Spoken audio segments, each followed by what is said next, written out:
In this video, we'll be breaking down 3 hours of SpongeBob game lore to fall asleep to. Let's get started. First up, we've got Revenge of the Flying Dutchman. SpongeBob's quest for the Flying Dutchman's golden spatula to become the ocean's greatest fry cook. Revenge of the Flying Dutchman released on the 21st of November 2002 and brought players into a SpongeBob adventure that mixed the show's regular, cheerful atmosphere with something darker and more intense. The game's story centers around SpongeBob accidentally releasing the Flying Dutchman from an ancient bottle, setting off a chain of events that would see all of his friends captured and forced into ghostly servitude. The entire narrative unfolds across multiple locations in Bikini Bottom, each one revealing more about the curse and the desperate race to save everyone SpongeBob cares about. The game opens inside SpongeBob's pineapple home where he wakes up from a nap. He mentions having a silly dream where Mr. Krabs had to close the Krusty Krab, dismissing it as something that would never actually happen. This dream detail becomes important later as it foreshadows real events in the story. SpongeBob decides to walk Gary before heading to work, treating it like any normal day in Bikini Bottom. When he greets Gary, the snail tries to communicate something urgent through his meows. SpongeBob interprets Gary's sounds as describing a dream about something really bad that will happen soon. Rather than taking the warning seriously, SpongeBob decides the best solution is cheering Gary up with a game of fetch using his favorite fetching stick. Gary runs off to fetch the stick but returns carrying a treasure chest instead. The chest has writing on it that SpongeBob reads as Damger, Donut Oppen, or else, which is clearly meant to say danger, do not open, or else. Gary meows in what seems like concern, but SpongeBob dismisses his pet's worries and calls him a soggy sport. SpongeBob argues there cannot be any harm in just taking a quick peek inside the chest. He karate chops through 3 boxes, spilling out doubloons everywhere, until he finds a bottle at the center. SpongeBob gets excited about the muddy bottle and talks about how much fun they can have cleaning it together. The moment he rubs the bottle, the Flying Dutchman emerges in a dramatic entrance, threatening to have SpongeBob's eyes for appetizers and his insides for dessert. The Flying Dutchman is furious about being summoned from his endless slumber, and even angrier about someone messing with his doubloons. He pulls out his rulebook on ghostly doings to determine the proper punishment. According to the rules, anyone guilty of accidental discovery and wanton disruption of his booty must serve for eternity on his bloody crew. The Dutchman admits he has never been out to sea with a talking cheese block before, but insists rules are rules. When SpongeBob panics, he makes a critical mistake by pointing out that technically Gary was the one who actually dug up the treasure, not him. The Flying Dutchman sees this as a relief and notes that Gary looks like he can do 10 times the work, assuming the little snail can survive his hypnotic spell. SpongeBob immediately regrets his words and begs the Dutchman to take him instead, repeatedly saying, "Me, not him, the Flying Dutchman," declares his decision is made and explains he needs to check on treasure stashed back on his ship first to make sure no one has been spreading it around. He promises to return shortly to pick up his new crewmate and tells SpongeBob to say his farewells. After the Dutchman vanishes into thin air, SpongeBob vows to think of something to save Gary, though he sounds uncertain about what that something might be. The story expands when SpongeBob helps Patrick fix his television antenna, only for Patrick to run off to see a construction site downtown before SpongeBob can explain his problem with Gary. When SpongeBob returns home, he discovers Gary is missing. The Flying Dutchman has already returned and successfully hypnotized Gary using his fetching stick dangled on a fishing rod. SpongeBob arrives too late and cries out asking why the Dutchman took Gary. He declares that no one makes his best friends into pirates, showing the depth of his loyalty despite being the one who technically suggested Gary as an alternative. The situation worsens when SpongeBob visits the Krusty Krab and Mr. Krabs delivers shocking news. Business has been extremely slow lately, forcing him to shut down the restaurant until it picks up again. This mirrors SpongeBob's earlier dream, proving it was not just random nightmare fuel but a genuine premonition. SpongeBob nearly faints at the news. Mr. Krabs cannot pay his employees and suggests they either hang around or go home. When SpongeBob asks why business is so slow, Mr. Krabs explains that no one seems interested in going out anymore because they think it is too much trouble to leave home. SpongeBob jokingly suggests moving the Krusty Krab into people's homes, which Mr. Krabs immediately seizes on as a brilliant business idea. He decides to set up a food delivery service and send SpongeBob downtown with a bus ticket. Downtown Bikini Bottom becomes a major hub in the story. Mr. Krabs sets up with a cart and explains the delivery system. He will put out a bag filled with patties whenever enough orders come in, and SpongeBob needs to grab the bag and deliver to all the customers before it is too late. There might even be tip money involved. During deliveries, SpongeBob encounters Patrick wearing a Barnacle Boy costume. Patrick reveals he mailed in 450 Kelp Bar wrappers to get both official costumes from the Mermaid Man show. He has both costumes, but refuses to share the Mermaid Man one with SpongeBob because he is extremely hungry after running out of kelp bars. SpongeBob later delivers Krabby Patties to Patrick, who then reveals he put SpongeBob's Mermaid Man costume in a nearby tent so they can play superhero together. The delivery storyline takes a sinister turn when SpongeBob encounters someone else delivering food to his customers. This mysterious rival wears a chum bucket-themed uniform. When SpongeBob confronts him, it turns out to be Patrick again, now working for what he believes is Mr. Krabs. Patrick insists he has a job too, and that it it is not his fault. SpongeBob is slower at deliveries. SpongeBob knows something fishy is happening because the real Mr. Krabs would have told him about hiring another delivery person. Mr. Krabs himself suggests that if someone was cutting into his business, SpongeBob should follow them until he discovers what is really going on. SpongeBob eventually tracks Patrick back to the chum bucket where a robotic version of Mr. Krabs is waiting. The robot is actually piloted by Plankton, who has been impersonating Mr. Krabs to intercept Krusty Krab delivery calls and steal their business. When Patrick reports that customers already received their food, the fake Krabs calls him a fool and worthless lackey before catching himself and pretending it is okay. SpongeBob confronts the fake Mr. Krabs, declaring the scheme is now exposed. Patrick confusedly asks if SpongeBob is also a worthless lackey. When SpongeBob questions why Mr. Krabs would try to put himself out of business, Patrick suggests it might be because Mr. Krabs is a worthless lackey too. Plankton finally reveals himself when his robot explodes. He admits to masterminding the entire plan and would have succeeded if not for their incompetence. Patrick asks if this means he will not get his promised raise. SpongeBob lectures Plankton that evil does not pay or even get very good tips, and his days of impersonating Mr. Krabs are over. Plankton responds by revealing his backup plan, a massive theme park called Chum World. He explains that everyone will spend so much money at his attraction that they will not have anything left to buy Krabby Patties. Plankton then mentions he is heading to jellyfish fields to watch invertebrates get tangled in nets of torture before running off. SpongeBob admits the theme park actually looks kind of fun, and Patrick agrees. The search for answers about defeating the Flying Dutchman leads SpongeBob to Squidward's yard sale. Squidward is selling items to make rent money and happens to be reading a book called How to Defeat Evil Spirits. SpongeBob desperately needs the book to save Gary, but Squidward refuses to lend it until he finishes reading. SpongeBob decides he must sneak up on Squidward while he naps and steal the book without waking him. He successfully grabs it and opens to Chapter 8 about the Flying Dutchman. The book explains that any poor soul who awakens the Dutchman must suffer his revenge for all eternity. The only defense against the Dutchman's magical powers are his most personal treasures, items which he carried close to him while he was alive. The book states that finding all 7 of the lost treasures is the only way to face down the Dutchman once and for all. SpongeBob confidently declares this will be easy, though his sarcastic tone suggests he knows it will actually be extremely difficult. Sandy appears in the story during multiple encounters. She first challenges SpongeBob to a karate match to cheer him up after he tells her about his problems. They compete in her arena, breaking objects to see who can destroy more within a time limit. After SpongeBob wins, Sandy admits it was quite a tussle and says she needs a nap. She invites SpongeBob to visit her tree dome later. SpongeBob wants to give Sandy a special present and spots something at Squidward's yard sale. He finds what he thinks is a large acorn in a glass jar, but it makes a weird buzzing noise. Squidward corrects him by mentioning it is actually a hive from his cousin on the coast, but SpongeBob insists it is a big buzzing acorn that Sandy would really like. Squidward sells it to him for 200 sand dollars, laughing as SpongeBob leaves. When SpongeBob visits Sandy's tree dome with the gift, he notices the ground is soaking wet and he does not need his usual helmet. Sandy calls for help, explaining that she got carried away practicing karate after their match and accidentally poked holes in her dome. The place is filling up faster than 11 gallons in a 10-gallon hat. SpongeBob plugs all the holes with acorns he finds, stopping the water flow. Sandy thanks him but mentions the place will probably stay soaked for days. She goes upstairs but quickly returns, frustrated that all the holes made the inside wetter than the outside. She says she could use something special to spruce up her tree. SpongeBob presents the strange acorn as a decoration for the top of Sandy's tree. She thinks it is the fanciest doohickey anyone ever saw and goes to put it up. Moments later, she calls SpongeBob urgently. The acorn is actually a hive filled with angry bees and wasps. Sandy is upset and tells SpongeBob that someone has to climb to the top of the tree and remove the hive. SpongeBob nervously agrees, knowing that someone will be him.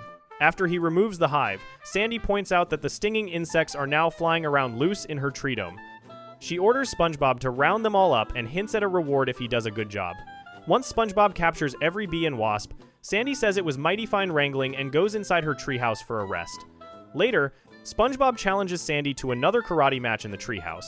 She reveals she has been practicing and learned new advanced moves, including holding the duck button, then pressing action to strike in all directions. The Flying Dutchman continues his revenge by methodically capturing everyone SpongeBob cares about. He appears before Mr. Krabs at the Krusty Krab, offering him a long nap. When Mr. Krabs thinks he has a customer, the Dutchman clarifies his intentions and dangles a golden dollar sign in front of the crab. He hypnotizes Mr. Krabs into sleeping, and both disappear. The Dutchman later finds Squidward at his yard sale, and declares Squidward will become another member of his ghostly crew. Squidward protests by citing his book on evil spirits, pointing out the Flying Dutchman should only take people who disturb his rest. The Dutchman admits this is true, but argues the little snail is working out so well and his old crew is lazy, so they should overlook the rule just this once. He dangles a clarinet in front of Squidward to hypnotize him while talking about how nice it will be on his crew. Patrick becomes the easiest target for the Flying Dutchman. When the ghost appears and announces Patrick will soon be part of his pirate crew, Patrick responds with excited enthusiasm, happy he will not be alone anymore. The Dutchman tries to explain he needs to hypnotize Patrick first, but Patrick keeps interrupting and asking what they are waiting for. When the Dutchman pulls out a Krabby Patty to use for hypnosis, Patrick impatiently asks if he is going to be part of the crew or not. The frustrated Dutchman groans and they both disappear. Sandy faces the Flying Dutchman in her tree dome after she finishes cleaning everything. The ghost appears and suggests she will enjoy cleaning his ship. Sandy threatens him with a knuckle sandwich and warns him to stay back. The Dutchman notes there is no need for violence when he can simply hypnotize her into obedience. He dangles an acorn in front of her, successfully placing her under his spell before they vanish together. SpongeBob's quest leads him to gather various treasures while exploring Bikini Bottom's different locations. In Jellyfish Fields, he meets Rusty Scupper at a bait shop, sponsoring a jellyfishing competition. The first contestant to gather 100 jellyfish wins a prize from the corral. After SpongeBob collects the required jellyfish, he chooses a Reef Blower 2500 as his prize, even though Rusty tries to discourage him from taking that particular item. When SpongeBob tries it on, the powerful Reef Blower accidentally scares racing snails out of the corral. Rusty demands SpongeBob herd the snails back using the Reef Blower.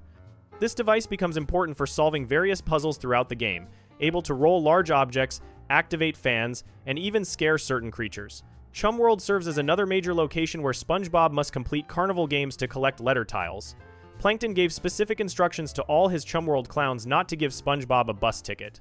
When SpongeBob encounters clownfish workers, he makes deals to complete their challenges in exchange for access and prizes. The porthole plunge requires throwing balls through 3 portholes on a ship. The Inflato game involves slamming 4 buttons quickly to blow up and pop a balloon. Chum Putt challenges players to roll a ball to the top of a course while hitting all the goals along the way. SpongeBob eventually tracks down Plankton himself, who is holding the last letter tile. After a chase scene, SpongeBob defeats Plankton and claims the final tile. Goo Lagoon introduces Larry the Lobster as a key character guarding access to another area. Larry has an extra bus ticket but refuses to give it to SpongeBob, saying he is saving it for a friend. SpongeBob begs repeatedly, but Larry insists nothing will convince him to give up the ticket, except maybe 50 jellyfish, which he can use to make his favorite snack. After SpongeBob collects the jellyfish and returns, he pretends he is not interested in the ticket anymore. He casually lists all the delicious things you can make with jellyfish, including jellyfish jam, jellyfish jambalaya, candied jellyfish, jelly pot pie, tentacle twists, and jelly pops. Larry cannot stand it anymore and trades his ticket for the jellyfish. At Goo Lagoon, SpongeBob learns about Larry's championship belt, which has a letter tile on it. Larry won the belt at the Goo Lagoon Tough Man tournament and refuses to give it up. He tells SpongeBob to keep his distance because he does not want his friends seeing them talk together. When SpongeBob offers to sing to him instead of talking, Larry runs away to find peace and quiet at the lighthouse.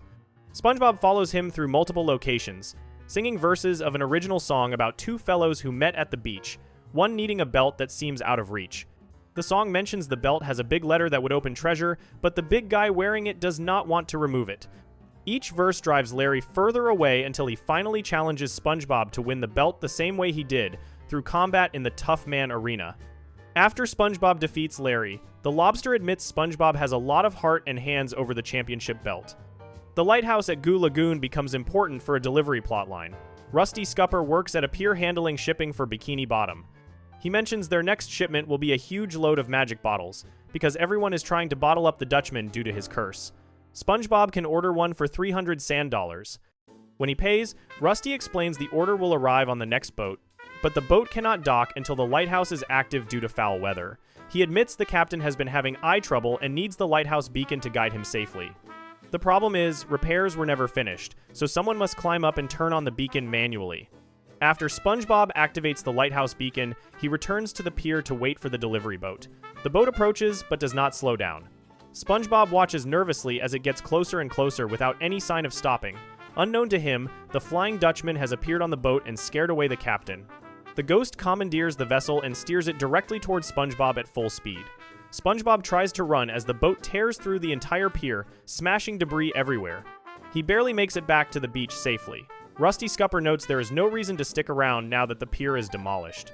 He wishes he was younger so he could check through the wreckage for anything useful before heading back to Jellyfish Fields.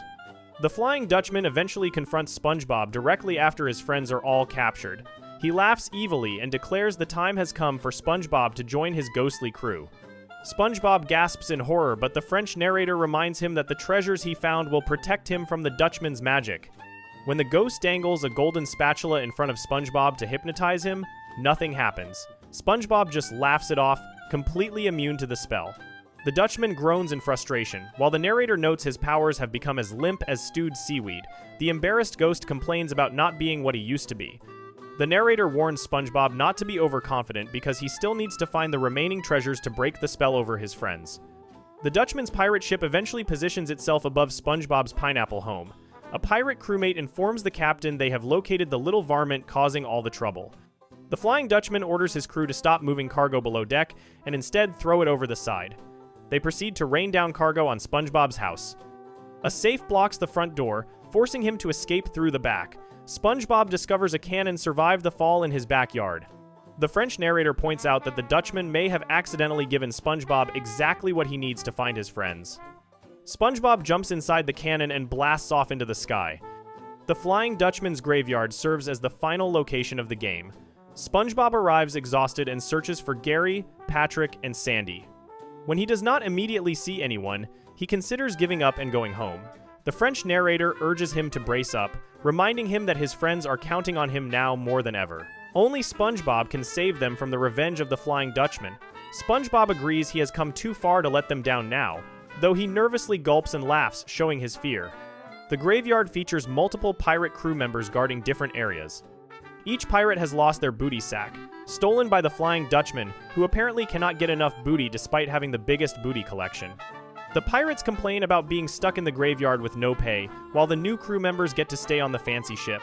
SpongeBob must collect booty sacks and trade them to each pirate in exchange for permission to use their cannons. The pirates make numerous comments about loving their booty, wanting more booty, having their booty stolen, and hiding their booty from the Dutchman. SpongeBob grows increasingly tired of hearing about booty, but continues making deals to progress through the area. SpongeBob eventually reaches the Dutchman's main ship where all his friends are being held. He successfully frees Gary, Patrick, Sandy, Mr. Krabs, and Squidward from the ghost's magical control. Squidward immediately complains about how long it took SpongeBob to rescue them. Patrick expresses disappointment because he actually liked being a pirate. Sandy and Mr. Krabs encourage SpongeBob to go after the Dutchman. SpongeBob tells Gary to get over the side quickly. After SpongeBob's friends escape on a small flying dinghy, the Flying Dutchman appears for the final confrontation. He notes that SpongeBob got his old flying dinghy over the side with all his friends safely aboard, but insists SpongeBob himself will not escape.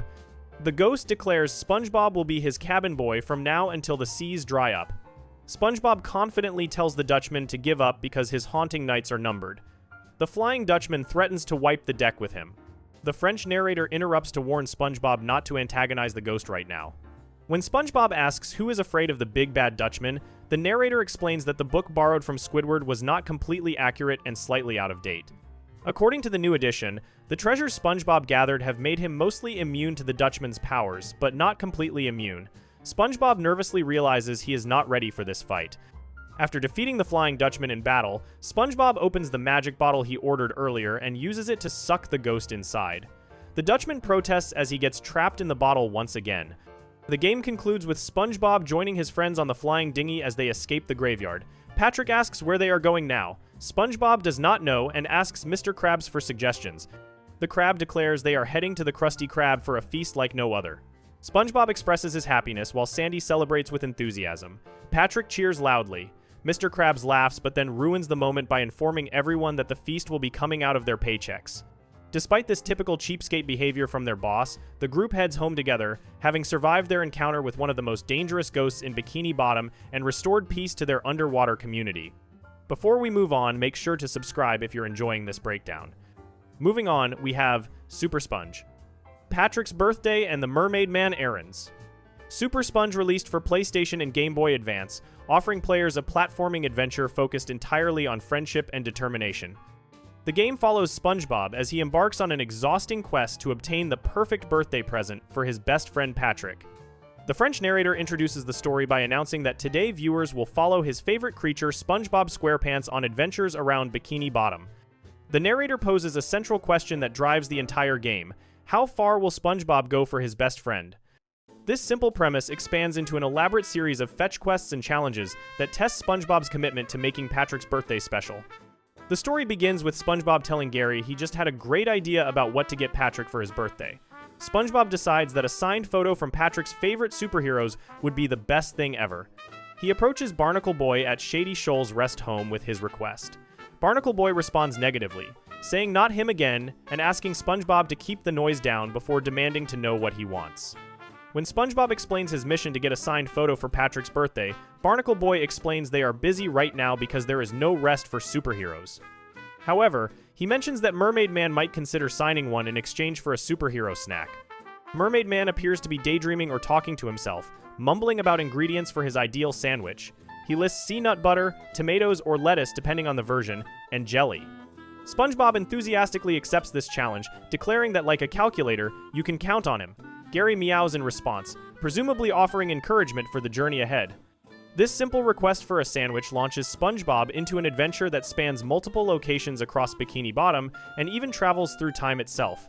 SpongeBob greets Squidward with his usual cheerfulness, asking if he is ready for another great day together as friends. Squidward immediately shuts down this enthusiasm by reminding SpongeBob that today is Sunday, meaning they should forget about the Krusty Krab. In the PlayStation version, Squidward calls SpongeBob a moron and tells him to take his net and go waste somebody else's time. The Game Boy Advance version is slightly less harsh, with Squidward simply noting it is Sunday with no Krusty Krab and suggesting SpongeBob use a net for jellyfishing. Squidward adds that this could be the best day ever for him if SpongeBob got as far away as possible. Despite the insult, SpongeBob realizes he can use the net to catch jellyfish and throw them at annoying critters he encounters during his journey. The sandwich ingredient collection takes SpongeBob across multiple locations in Bikini Bottom. He celebrates finding the jar of sea nut butter, then moves on to search for kelp lettuce. He determines that Fish Hooks Park is the place to find this ingredient. After collecting the lettuce, he needs bread and reasons that Bikini Bottom has loads of bread available. The game shows both Mermaid Man and Barnacle Boy sleeping with exaggerated snoring sounds, indicating they are resting while SpongeBob completes his task. When SpongeBob returns with a completed sandwich, he gets so excited saying he is ready 3 times in a row that he accidentally wakes them up.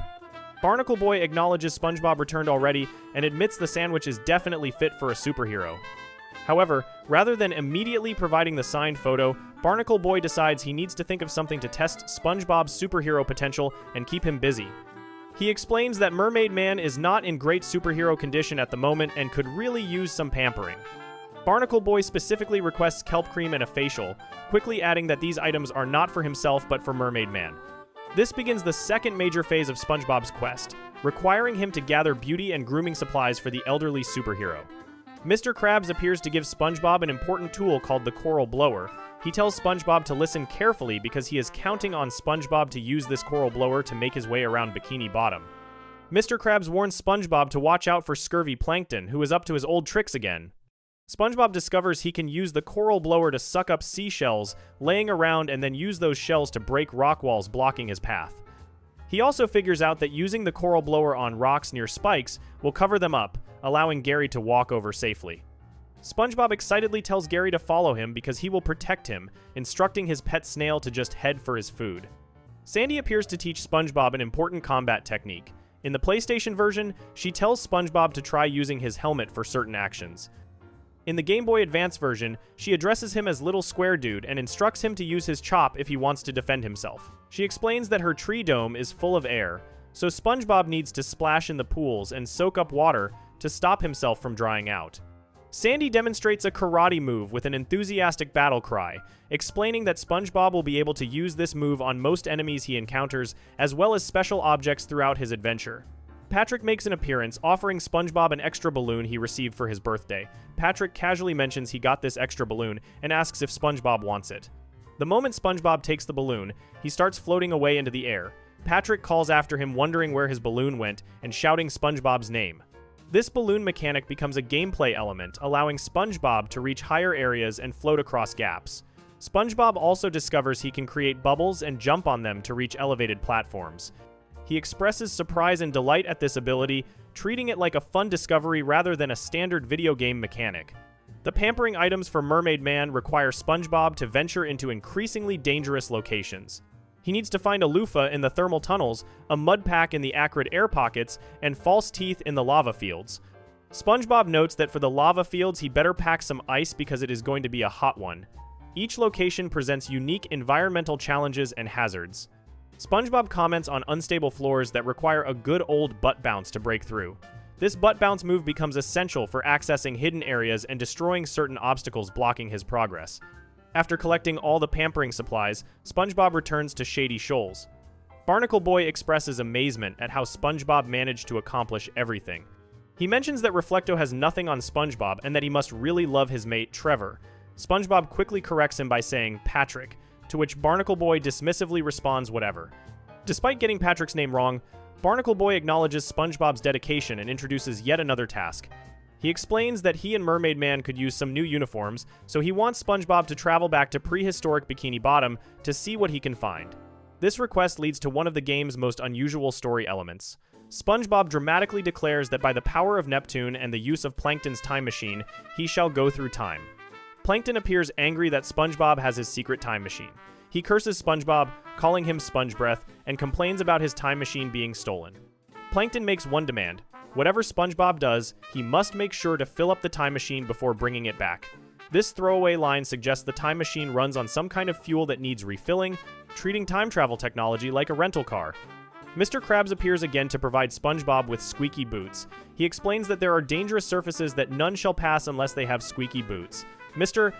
Krabs conveniently happens to have a pair available. He tells SpongeBob that he can owe him for the boots, implying this is not a free gift, but rather another debt SpongeBob will eventually need to repay. This character moment perfectly captures Mr. Krabs' cheapskate personality, finding ways to profit even when helping SpongeBob with his heroic quest. The prehistoric uniform search requires SpongeBob to explore dangerous prehistoric locations. He needs to find a scallop bra in the desert wasteland and shell slippers in kelp jungle. When heading to the desert wasteland, SpongeBob worries about getting stuck in quicksand, but then sarcastically dismisses this concern by saying like that is going to happen. The kelp jungle presents different challenges with moving plants that SpongeBob initially mistakes for trees. When he realizes the plants are actually moving toward him, he panics and yells for help before deciding to get out of there and return to Shady Shoals. Patrick provides SpongeBob with another important tool during this phase of the adventure. Patrick sings a nonsensical tune before announcing he has a bubble wand dipped and ready to go. He mentions up, down, and all around, then admits he does not know what that means. This bubble wand allows SpongeBob to create bubbles that he can jump on to reach higher platforms. SpongeBob uses this ability extensively throughout the prehistoric areas and other challenging locations. The bubble mechanic adds a vertical dimension to the platforming gameplay, requiring players to quickly create and jump across multiple bubbles in sequence. SpongeBob returns to Shady Shoals, announcing his arrival by asking what that smell is, before declaring surprise that he is back. Both Mermaid Man and Barnacle Boy gasp when SpongeBob reveals what he has brought for them. However, Barnacle Boy is still not satisfied with SpongeBob's efforts. He tells SpongeBob that he is beginning to bug him now and requests one of his favorite kelp bars. Barnacle Boy explains that these particular kelp bars can only be obtained in Bikini Bottom. SpongeBob enthusiastically agrees to fetch the candy bar and sets off on this new errand. The kelp bar quest includes a humorous sequence where SpongeBob encounters multiple empty vending machines. He approaches the first machine and expresses frustration that it ate his coin. He discovers the machine is empty and complains with double tartar sauce. The second machine is also empty, prompting SpongeBob to comment that they really should refill them more often, or at least once. When the third machine is empty as well, SpongeBob wonders who could be eating all these candy bars. After searching multiple vending machines throughout Bikini Bottom, SpongeBob finally obtains a candy bar. He presents it to Barnacle Boy with pride, announcing he has a candy bar for his favorite superhero. Barnacle Boy enjoys the kelp bar, expressing satisfaction before immediately presenting SpongeBob with yet another challenge. He explains that Mermaid Man has had a turn, meaning something went wrong, or Mermaid Man had an episode. The television has broken, and unless SpongeBob gets the right tools to fix it, Mermaid Man is going to miss his favorite cartoon. Barnacle Boy asks if SpongeBob can help with this problem. SpongeBob responds with a rhetorical question asking if a snail meows, then confirms he will definitely help.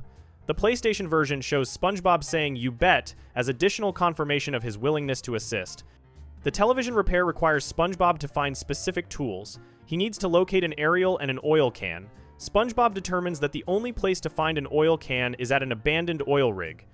He comments that this gives him an idea, though the game does not specify exactly what idea he has in mind.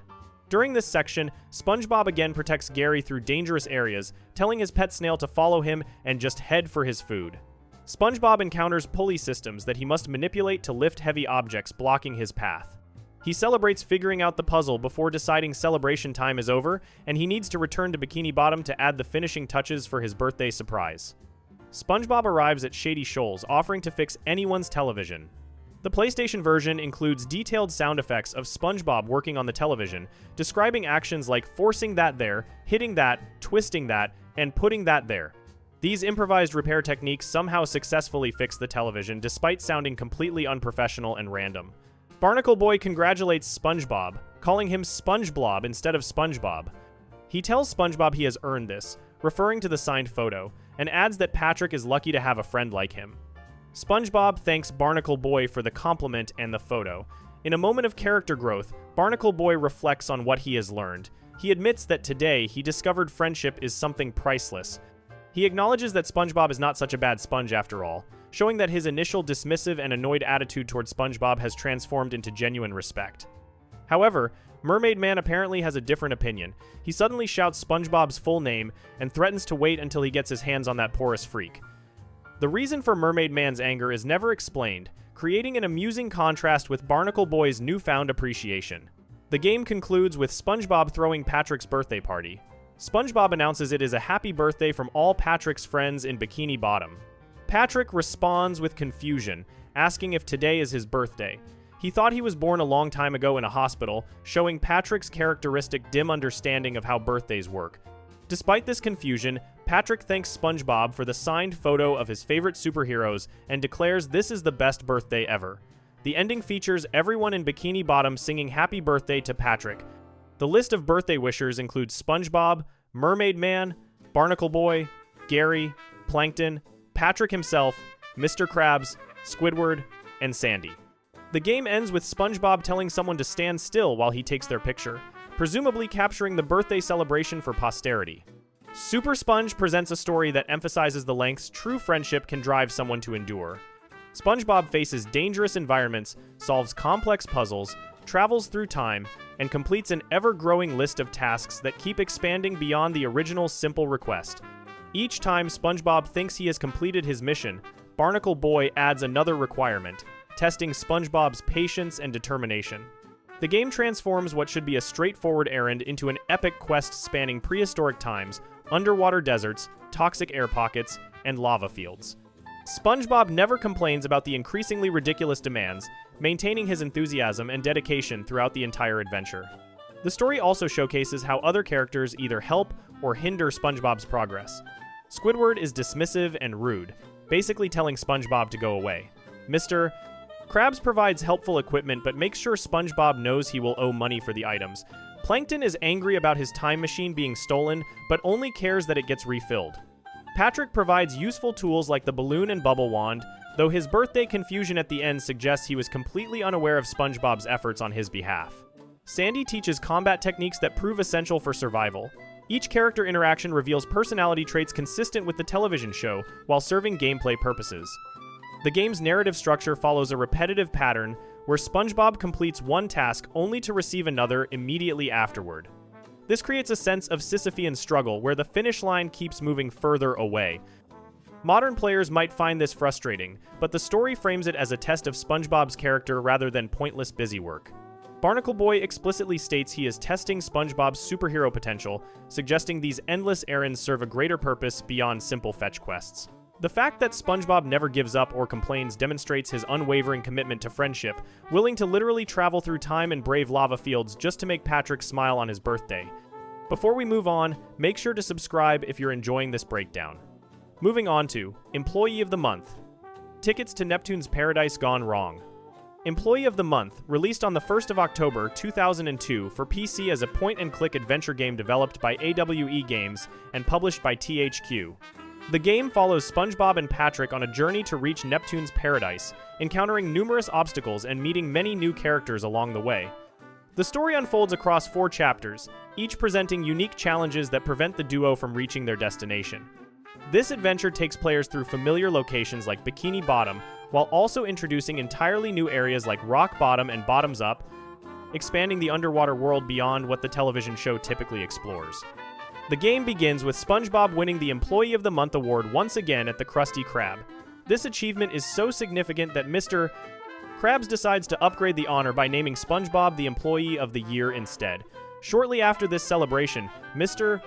Krabs receives a mysterious mail package containing 2 free tickets to Neptune's paradise, which appears to be some kind of amusement park or resort destination. Mr. Krabs gives these tickets to SpongeBob as a reward for winning the Employee of the Year award. SpongeBob expresses amazement at receiving such a generous gift, saying the tickets must have cost a fortune. Mr. Krabs does not correct this assumption despite the tickets being completely free, staying true to his characteristically cheap nature by accepting praise for a gift that cost him nothing. Chapter 1 takes SpongeBob through several locations in and around Bikini Bottom as he prepares for his trip. The Krusty Krab serves as the starting location where SpongeBob receives his award and tickets. Downtown Bikini Bottom appears as an explorable area, featuring locations like a jewelry store that would later appear in the Season 10 episode Whirly Brains, but had originally been created for a cut robbery scene in the Season 1 episode Mermaid Man and Barnacle Boy 2. The game marks one of the very few times the interior of this jewelry store has been shown. Goo Lagoon serves as another location SpongeBob can visit during this chapter. Grandma Squarepants' house appears as a visitable location, allowing SpongeBob to interact with his grandmother. The Barg N Mart, Bikini Bottom's general store, also features in this chapter and includes a memorable scene where Mr. Krabs appears naked with strategically placed cans, covering his private area. When players point the cursor over these cans, the game specifically labels them as strategically placed cans, breaking the fourth wall with adult humor that somehow made it past the game's content review. Chapter 2 begins when SpongeBob and Patrick board a bus heading toward Neptune's paradise. Their journey takes an unexpected turn when the weather suddenly becomes extremely bad. The bus gets lost in the storm and ends up stuck in Rock Bottom, the creepy deep ocean town that SpongeBob previously visited in the show. The game acknowledges this is happening again to SpongeBob, referencing his previous misadventure in that location. The bus driver refuses to drive out of Rock Bottom until the storm passes, leaving SpongeBob and Patrick stranded. The goal of this entire chapter becomes figuring out why the weather turned so stormy and attempting to fix the problem so they can continue their journey.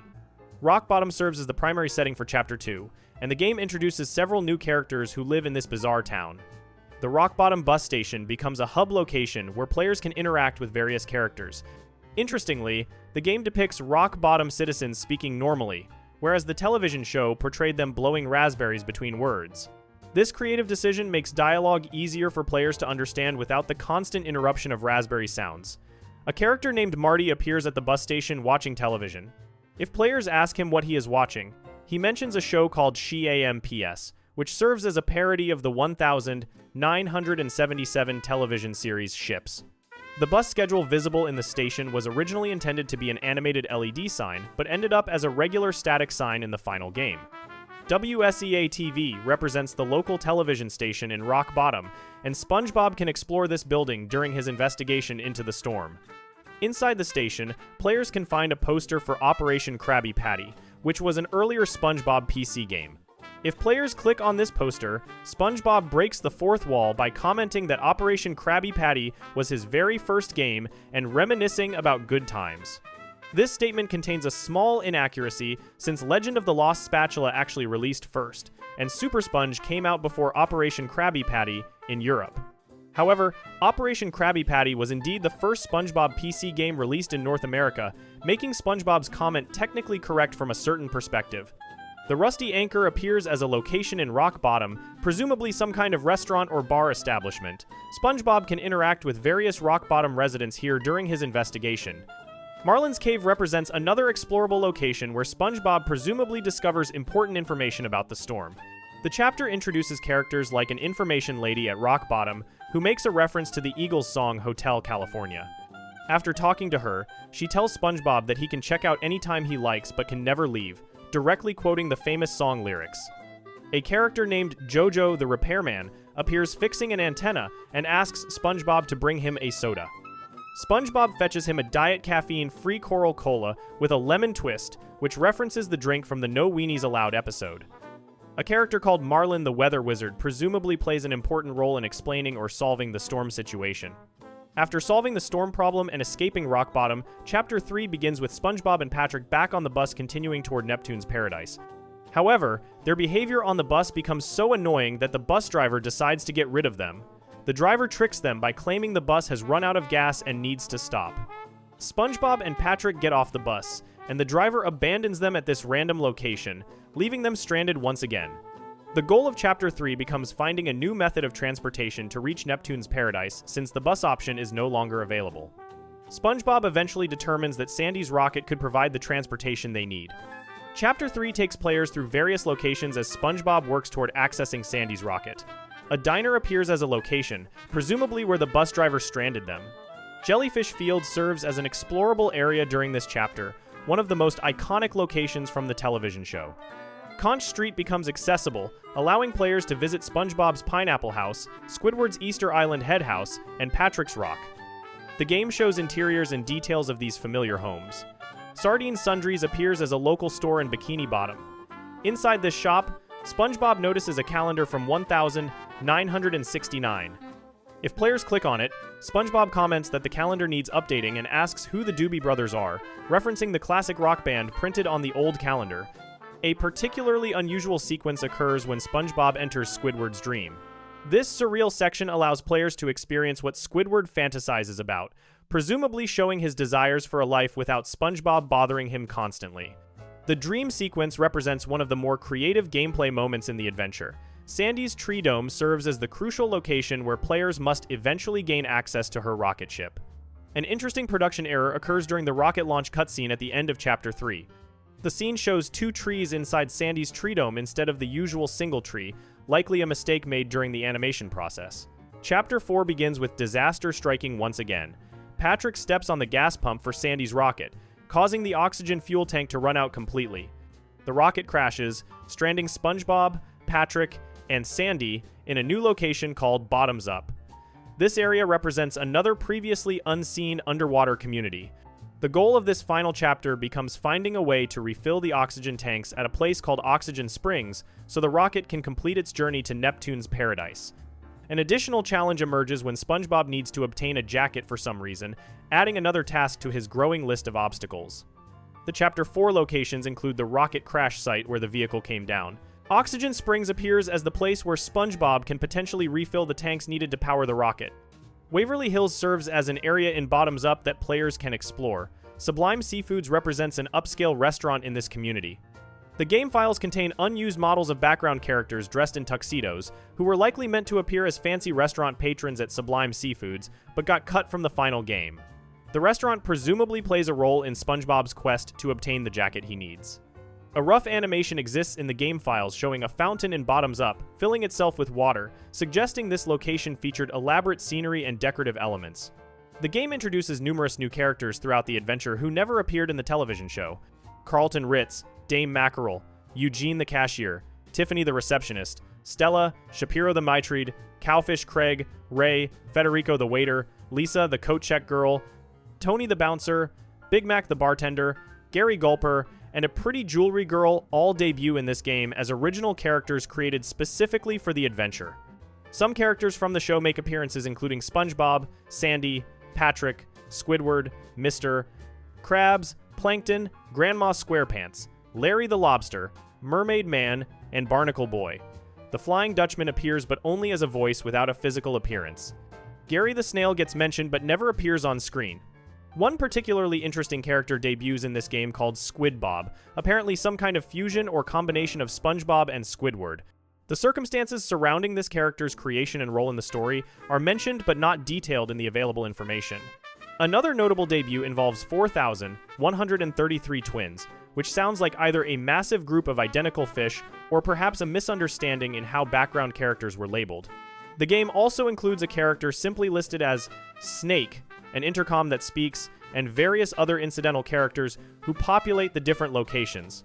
After overcoming all the obstacles throughout the 4 chapters, SpongeBob, Patrick, and Sandy finally reach Neptune's paradise. However, a crushing disappointment awaits them. An employee working at the entrance informs them that the park is closed to make way for a private party. This news devastates SpongeBob and Patrick, causing them to cry. Patrick specifically wails and bangs his arms and legs on the floor as if throwing a tantrum, which perfectly captures his childish personality. The employee explains that the park is hosting a private party for someone he calls SpongeBob Squarepants. Sandy corrects his pronunciation, revealing that the party is actually for SpongeBob himself. The SpongeBob Squarepants joke comes directly from the episode Mermaid Man and Barnacle Boy 2, where a similar mispronunciation occurred. Upon learning the party is for him, SpongeBob and Patrick become overjoyed. Several characters they met throughout their journey suddenly jump out yelling, "Surprise!" revealing this entire situation was planned as a surprise party. The way SpongeBob cries and absorbs his tears when he initially thinks the park is closed references the pizza delivery episode where he demonstrated this same ability. Everyone enjoys the rides and attractions at Neptune's paradise together, having a wonderful time celebrating SpongeBob. The ending sequence shows everyone leaving Neptune's paradise after the party concludes. However, Patrick remains behind, still playing in the bumper boats, and apparently not ready to leave yet. This final image of Patrick alone in the bumper boats provides a humorous conclusion to the adventure.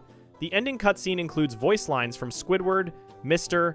Krabs, and Plankton talking, even though these characters do not physically appear at Neptune's paradise. An interesting production note reveals that voice actor Joe White's lines for Mr. Krabs appear in the ending cutscene, despite Clancy Brown voicing the character in earlier parts of the game, suggesting some voice recording inconsistencies occurred during development. The game's story structure closely mirrors the plot of National Lampoon's Vacation. In that movie, the Griswold family wins a free trip to Wally World and faces various obstacles trying to reach the destination.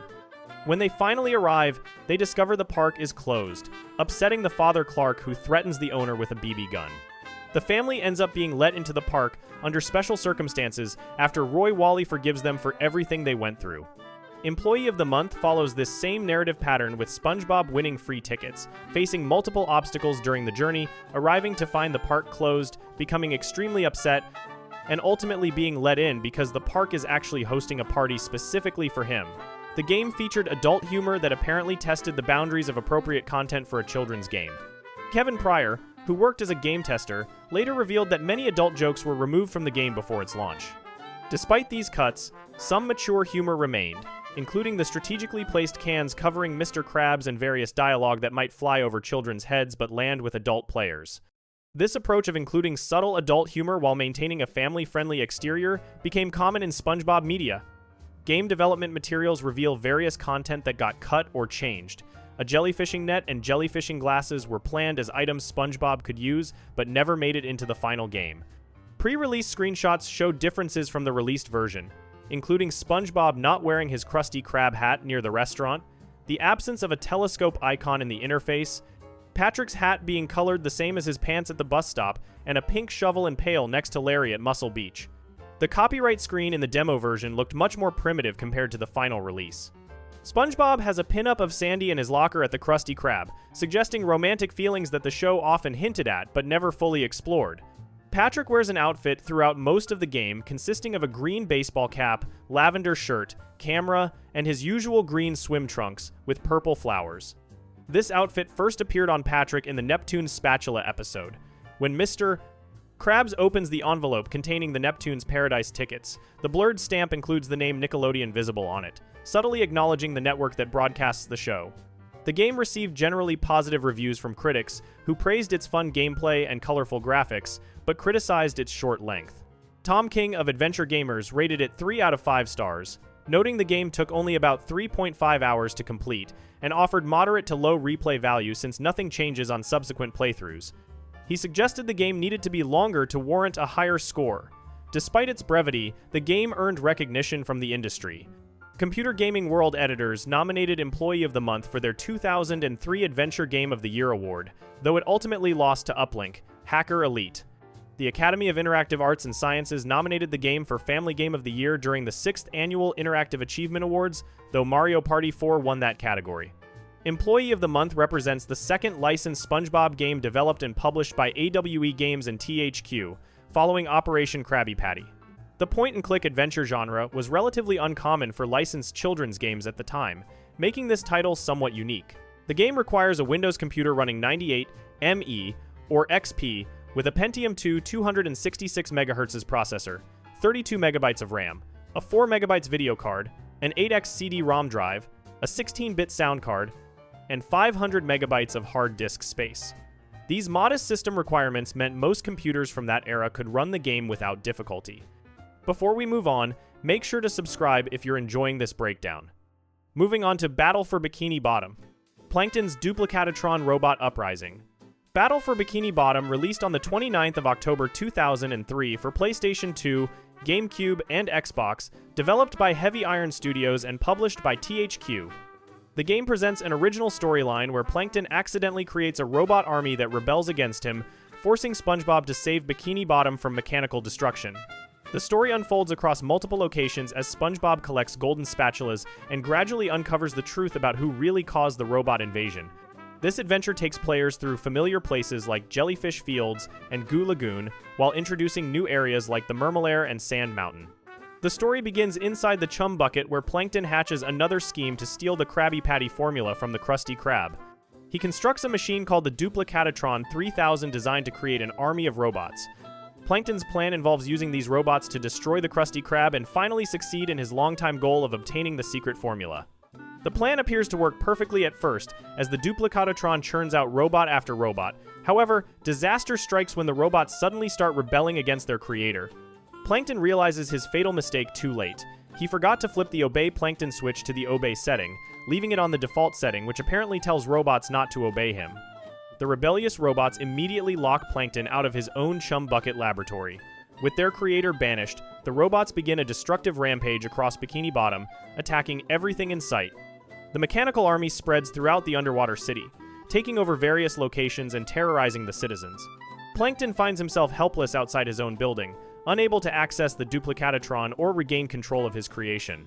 The situation represents a complete reversal of his original plan, with Plankton becoming a victim of his own scheme rather than the mastermind behind Bikini Bottom's destruction. Meanwhile, at SpongeBob's Pineapple House, SpongeBob and Patrick spend time playing with toy robots together to pass the time. The two friends enjoy their simple game, moving the toys around and having fun. During their playtime, SpongeBob makes an innocent wish out loud. He wishes he had robot friends to play with, wanting mechanical companions who could join their games. This casual wish seems harmless at the moment, just another example of SpongeBob's childlike enthusiasm and imagination. The friends continue playing without realizing this wish will soon come back to haunt SpongeBob. The next morning, SpongeBob wakes up to discover Bikini Bottom under full assault by an army of robots. Mechanical enemies roam the streets, attacking citizens and causing destruction everywhere. When SpongeBob sees the chaos, he immediately connects it to his wish from the previous night. He genuinely believes his casual desire for robot friends somehow caused this disaster to happen. SpongeBob feels tremendously guilty, convinced that his wish magically brought these dangerous robots into existence. This mistaken belief motivates him to take responsibility for cleaning up what he thinks is his own mess. SpongeBob decides he must help his friends and save Bikini Bottom from the robot invasion that he wrongly believes he caused. SpongeBob receives a fax message from Mr. Krabs explaining a new reward system. Mr. Krabs promises to give SpongeBob a golden spatula in exchange for collecting increasing amounts of shiny objects, which serve as the game's currency. This creates a collection objective that drives gameplay forward. Outside his house, SpongeBob encounters a disappointed and frustrated Plankton. When SpongeBob asks about the robots, Plankton lies and denies any knowledge of their origins. Plankton claims the robots appeared suddenly and kicked him out of the Chum Bucket without explanation. He portrays himself as another victim of this mysterious robot attack. Plankton sees an opportunity in SpongeBob's guilt and willingness to help. He convinces SpongeBob to assist him in getting back inside the Chum Bucket by embarking on a dangerous quest. Plankton explains they need to collect golden spatulas and eliminate the robots throughout Bikini Bottom. SpongeBob agrees to help, still believing he caused the problem and wanting to make things right. Plankton secretly intends to use SpongeBob's efforts to regain control of the robots once they get back inside the Chum Bucket. The tiny villain manipulates SpongeBob's good nature and guilt to accomplish his own goals without revealing his role in creating the crisis. The game features unique missions in every area where players collect golden spatulas through various objectives. SpongeBob's first major adventure takes him to Jellyfish Fields, where he discovers Squidward has been stung repeatedly by jellyfish. The stings leave Squidward in pain and needing treatment. SpongeBob travels deeper into Jellyfish Fields to confront King Jellyfish in an epic battle. After defeating the enormous jellyfish monarch, SpongeBob obtains some of King Jellyfish's special jelly. He brings this jelly back to Squidward to treat the painful stings covering his body. This represents one of many times throughout the game where SpongeBob helps his friends who have been affected by the robot invasion. Mrs. Puff appears in multiple locations throughout the game, requesting SpongeBob's assistance with various problems. In downtown Bikini Bottom, Mrs. Puff reports that robots have stolen steering wheels from her boating school. SpongeBob searches the downtown area to recover these missing steering wheels and return them to his driving instructor. In Rock Bottom, the creepy deep ocean town, Mrs. Puff needs help recovering stolen paintings that robots took from her. SpongeBob ventures into the dark and unsettling Rock Bottom environment to find and retrieve the artwork. In the kelp forest, Mrs. Puff has lost track of students. She insists on calling campers rather than admitting they are missing students. SpongeBob locates these missing individuals throughout the forest and brings them back to safety. King Neptune summons SpongeBob and Patrick to the Posadome for an important battle. The Posadome is a massive stadium where athletic competitions and important events occur. When the duo arrives, they discover they must fight Robot Sandy, a mechanical duplicate of their squirrel friend. The robot version possesses Sandy's karate abilities, but uses them for destruction rather than protection. SpongeBob and Patrick work together to defeat this dangerous robot copy. When Patrick first sees Robot Sandy, he exclaims that it is a giraffe, referencing his famous confused statement from an earlier episode where he misidentified a bubble elephant.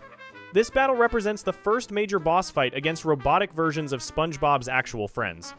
The Mermalair serves as another major location where SpongeBob battles one of Mermaid Man's archenemies. The secret underground base belongs to the retired superheroes Mermaid Man and Barnacle Boy. SpongeBob must fight Prawn, a villain from Mermaid Man's Rogues Gallery who appears as a mini-boss. Before the battle, Mermaid Man mentions he cannot help SpongeBob defeat the robots infesting the Mermalair because today is Thursday, and Thursdays are when he and Barnacle Boy have their doctor's appointments. This excuse for not helping represents typical elderly superhero behavior. Throughout the game, SpongeBob assists Mermaid Man and Barnacle Boy with several other problems in addition to clearing out Prawn. SpongeBob helps numerous other characters during his quest across Bikini Bottom. Larry the Lobster needs assistance at Goo Lagoon, the beach area where athletic fish spend their time. SpongeBob even helps his own pet snail Gary with certain tasks. The Flying Dutchman appears in the Flying Dutchman's graveyard level, where Sandy actually fights and defeats the ghost in combat, demonstrating her impressive karate skills. Sand Mountain provides winter sports challenges in an underwater snow environment.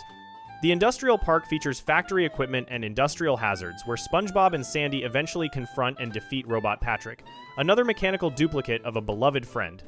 An unusual gameplay element occurs when SpongeBob falls asleep, allowing him to enter the dream worlds of his friends. These dream sequences let players explore surreal environments based on what different characters fantasize about. SpongeBob's dream serves as a hub for accessing Patrick's dream, Squidward's dream, and Sandy's dream. Each dream world contains unique challenges and golden spatulas to collect. The dream sequences represent some of the most creative and bizarre level designs in the game, taking advantage of the anything-goes nature of dreams to create unusual platforming challenges and visual designs that differ from the more realistic Bikini Bottom locations. SpongeBob and his friends finally gain access to the Chum Bucket around the same time Plankton manages to get back inside. They discover a gigantic robot SpongeBob waiting for them in the laboratory. This enormous mechanical duplicate represents the ultimate creation of the Duplicatatron 3000. At this moment, the truth comes out and SpongeBob learns that Plankton was actually responsible for creating all the robots. SpongeBob's wish had nothing to do with the invasion. Plankton built the Duplicatatron and accidentally created the army that terrorized everyone. SpongeBob realizes he was manipulated into helping Plankton regain access to his own laboratory. Plankton approaches the Duplicatatron 3000 and finally sets the switch to obey.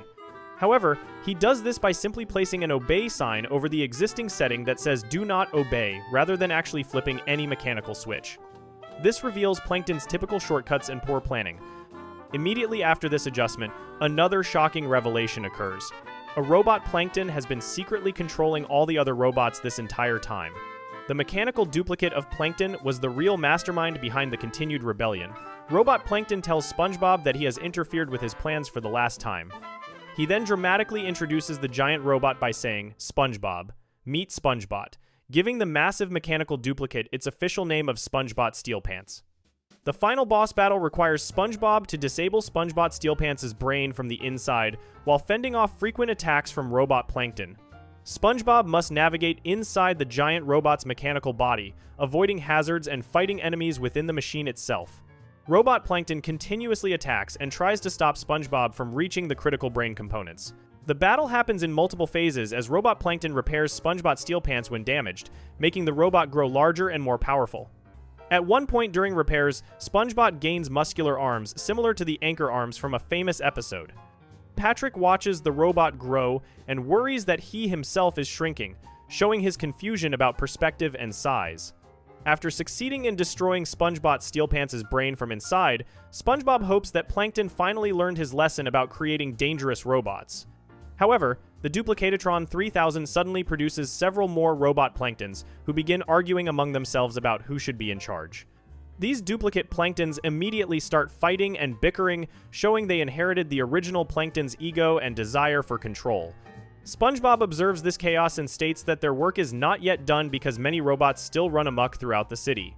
Despite defeating the main threat, the robot invasion has not been completely resolved. Bikini Bottom still has mechanical enemies scattered across various locations that need to be cleaned up. The game then transitions to the SpongeBall Arena for the credits sequence. This special area allows players to roll around in ball form inside a large arena while the game credits scroll across the screen. Players can bounce around and explore the arena freely during this sequence. If players collected all 100 golden spatulas throughout their adventure, the game provides a special ending cutscene after the credits finish. This bonus scene shows most of the game's characters gathered inside the Krusty Krab singing the show's signature theme song together. The camera shows various characters joining in the musical celebration. Squidward and Plankton appear notably unhappy about this forced participation, maintaining their characteristic grumpy attitudes even during the victory celebration. The game introduces 3 playable characters with unique abilities. SpongeBob serves as the primary character with the most diverse moveset. He can perform a bubble spin attack that hits enemies in all directions, a bubble bash that launches him upward toward airborne targets, and a bubble bounce that slams downward onto enemies below. After defeating Robot Sandy, SpongeBob learns the Bubble Bowl technique, which throws a bowling ball-shaped bubble forward at varying speeds. After defeating Robot Patrick, he learns the Cruise Bubble, which fires a controllable torpedo that destroys anything it touches, including stone tikis. SpongeBob can also transform into SpongeBall by touching special icons rolling around at high speed. He can sneak slowly to avoid detection by sleepy time robots and cross fragile platforms. Patrick becomes playable at certain bus stops throughout the game. His moveset focuses on throwing objects and physical strength. Patrick can perform a belly attack that hits enemies directly in front of him using his large stomach. His signature ability involves picking up and throwing various objects, including throw fruit that look like watermelons, freezy fruit, which are actually chunks of ice, tikis, and even robots after stunning them first with his body slam move. Patrick's body slam makes him plummet straight downward while airborne, crushing things beneath him and sending out a small shockwave. This move activates buttons and destroys enemies caught underneath his substantial weight. Sandy offers a different playstyle based on her karate expertise and Texas heritage. She performs karate chops while on the ground and karate kicks while in the air, giving her strong melee combat options. Her lasso allows her to tie up and destroy distant robots or tikis without getting close. After double jumping, Sandy can use her lasso as a helicopter to glide much farther distances than normal jumping allows. Special Texas-shaped hooks, called Texas trailer hitches, appear floating in mid-air throughout certain levels. Sandy can swing on these hooks with her lasso to travel even greater distances than gliding alone permits, essentially letting her fly across huge gaps. Golden spatulas serve as the game's primary collectible and progression system. Players must earn golden spatulas by completing various tasks and missions throughout each level. Collecting enough golden spatulas unlocks access to new areas of Bikini Bottom through taxi stands that require specific amounts before allowing travel. The game contains 100 total golden spatulas to find. Shiny objects function as currency that players collect from defeated enemies, broken objects, and hidden throughout levels. Players can spend shiny objects to purchase golden spatulas from Mr. Krabs, or to pay clams that block access to certain restricted areas. The maximum amount of shiny objects players can hold reaches 99,999.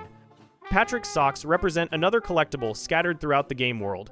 The menacing robots have stolen 80 of Patrick's socks total. SpongeBob can search for these lost socks and return them to Patrick in sets of 10.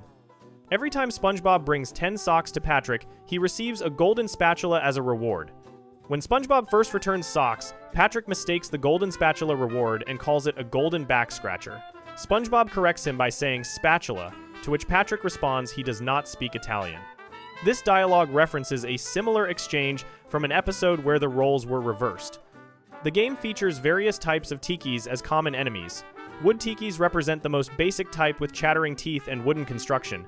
Floating tikis hover in the air and can be destroyed by Patrick's throwing ability or SpongeBob's Bubble Bash. These floating enemies can also serve as platforms for jumping. Tikis have large ears and hide when approached, only reappearing when they think the coast is clear. SpongeBob must sneak up on them slowly or destroy them from a distance. Thunder tikis explode a few seconds after players get close, damaging nearby characters and destroying surrounding tikis and robots. Stone tikis are made of solid rock and resist most attacks, only breakable by thunder tiki explosions, cruise bubbles, or being thrown into goo by Patrick. Battle for Bikini Bottom received mixed or average reviews according to Metacritic, scoring 71 out of 100 for PlayStation 2, 71 for GameCube, and 70 for Xbox. IGN rated the game 7.3 out of 10, praising the sound, graphical style, and gameplay, while noting the generic nature of its collect, jump, and kill mechanics. GMR Magazine gave 8 out of 10, complimenting the camera system and how comic humor held standard platforming elements together. The game won numerous awards, including Favorite Video Game at the 2004 Kids' Choice Awards. It entered the Player's Choice, Platinum Hits, and Greatest Hits collections for GameCube, Xbox, and PlayStation 2 respectively. The PlayStation 2 version sold an estimated 880,000 copies. Edge magazine ranked the PlayStation 2 version at number 67 on its list of the top 100 games of the 21st century in 2006. Years after release, Battle for Bikini Bottom gained a cult following and developed a large speedrunning community. Players discovered numerous glitches, bugs, and exploits that allow faster completion times. The skee ball abuse glitch at Goo Lagoon's pier lets players farm thousands of shiny objects by getting a bubble bowl stuck between two stone tikis. This exploit proved so disruptive that the speedrunning community split the any percent category into subsections with and without the glitch. Other exploits include methods to disable the character Hans, who normally rescues players from dangerous areas, allowing access to out-of-bounds regions and bypassing boss gates while exploring the Bikini Bottom hub freely. A remake titled Battle for Bikini Bottom, Rehydrated, released on the 23rd of June 2020, nearly 2 decades after the original. Purple Lamp developed this updated version, which includes all original content plus achievements and a 2-player cooperative horde mode. The remake also includes Robo Squidward as a boss fight, which existed in the original game's files but never appeared in the released version. The game shares its developer, game engine, and various graphics with the SpongeBob SquarePants movie video game that released 1 year later. The movie game even features robots from Battle for Bikini Bottom as rotting junk in a dumpster as an Easter egg, leading fans to consider it an unofficial spiritual successor. An official successor called the Cosmic Shake released 19 years later in 2023. Before we move on, make sure to subscribe if you're enjoying this breakdown. Moving on, we have the SpongeBob SquarePants movie video game, Plan Z, and the Race to Save Mr. Krabs. The SpongeBob SquarePants movie video game, released on the 27th of October 2004 for PlayStation 2, GameCube, and Xbox, developed by Heavy Iron Studios and published by THQ.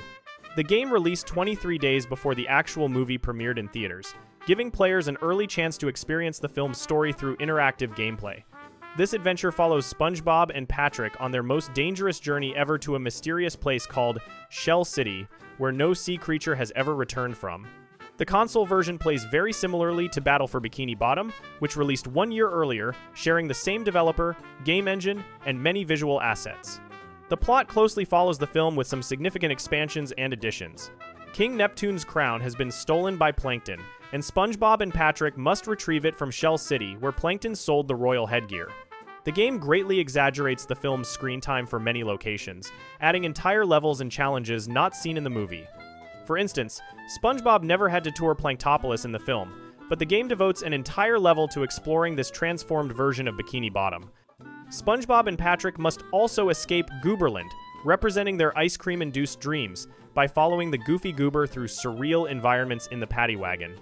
Later, they must return to the Krusty Krab 2 inches, the Paddy Wagon, requiring several goober tokens to get the vehicle back, since this occurs in reality rather than their dreams. The story begins with SpongeBob dreaming about being promoted to manager of the Krusty Krab.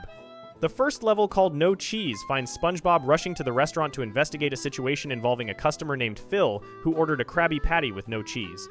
This tutorial level introduces basic gameplay mechanics while following SpongeBob's optimistic expectations about becoming manager. However, reality proves disappointing when Mr. Krabs chooses Squidward as the new manager of the Krusty Krab 2 instead of SpongeBob, devastating the eager sponge who dedicated his life to the restaurant. Meanwhile, Plankton executes his Plan Z, which Karen the computer provides to him. Plankton steals King Neptune's crown and sells it to Shell City, framing Mr. Krabs for the theft. King Neptune arrives at the Krusty Krab and accuses Mr. Krabs of stealing his royal crown. Despite protests of innocence, Neptune refuses to listen and freezes Mr. Krabs solid using his magical trident. Neptune declares that Mr. Krabs will be executed if the crown is not returned within a specific time limit. SpongeBob and Patrick volunteer to retrieve the crown and save Mr. Krabs, embarking on their perilous quest to Shell City. The second level, called I'm Ready Depression, finds both heroes hungover on ice cream at Goofy Goober's ice cream party boat. Patrick must stroll through the establishment attempting to retrieve SpongeBob so they can leave and begin their mission. This level introduces Patrick as a playable character with his own unique moveset. Princess Mindy, King Neptune's kind teenage daughter, appears throughout the game to help SpongeBob and Patrick by granting them new abilities. In this level, Mindy gives Patrick his cartwheel ability after he collects 2 Goofy Goober tokens. This spinning attack allows Patrick to destroy enemies and objects in his path while moving quickly. Sandwich Driving 101 represents the beginning of SpongeBob and Patrick's journey to Shell City and serves as the first Paddy Wagon level. They drive the iconic hamburger-shaped vehicle out of Bikini Bottom, learning the controls for the driving sections of the game. These driving levels feature different objectives than the platforming sections, focusing on racing challenges and collecting rings while navigating hazardous roads. The game includes multiple driving levels that break up the platforming action with vehicle-based gameplay. 3,000 Miles to Shell City takes place in a vast desert where SpongeBob must destroy Plankton's hypnotizing radio towers.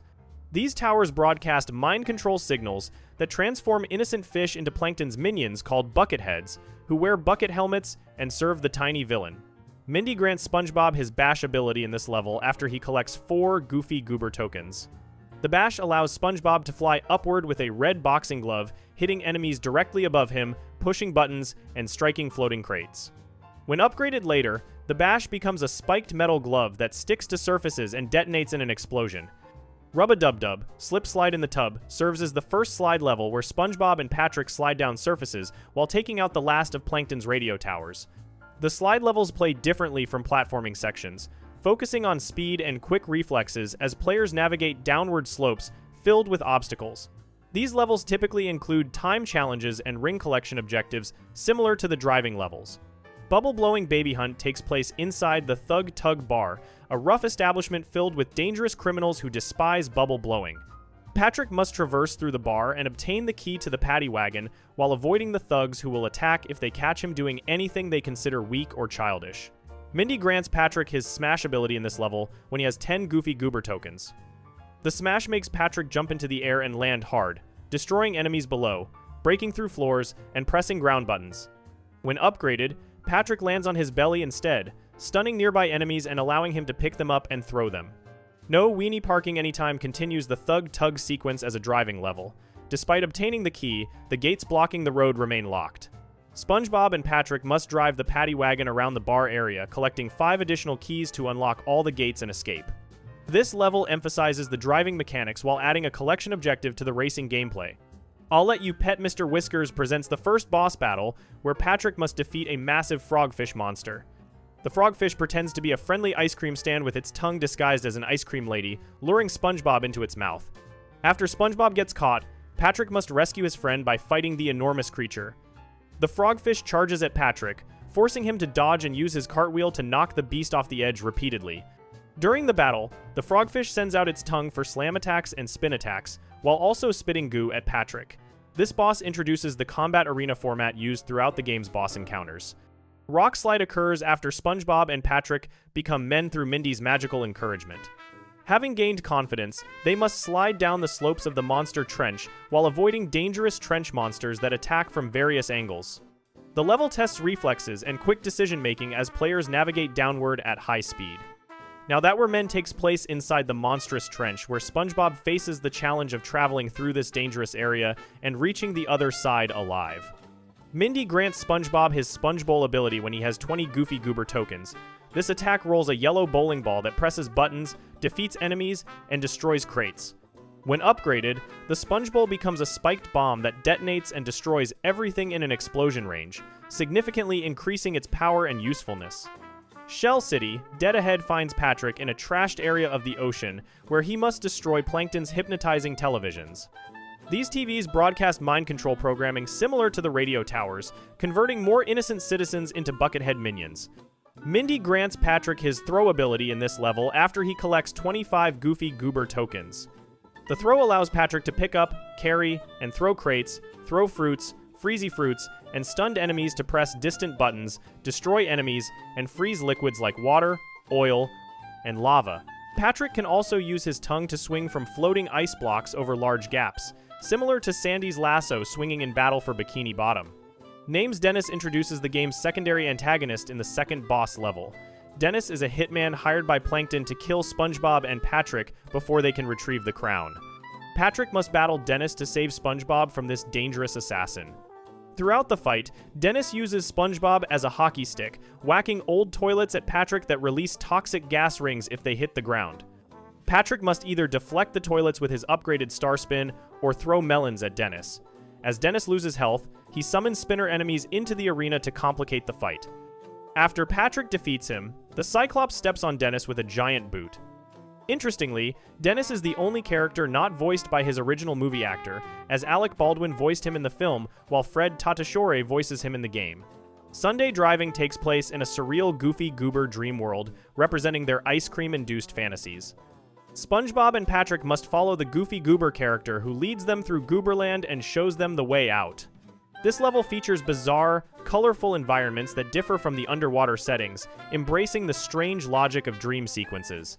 The level includes references to Battle for Bikini Bottom, with a picture frame containing Robo-Patrick visible as an Easter egg. Google Eyes and Smelly Knickknacks represents the climax of the journey as SpongeBob and Patrick finally reach Shell City. They locate King Neptune's crown in a gift shop owned by the Cyclops, a human man wearing swimming gear who collects sea creatures for his seaside knickknack business.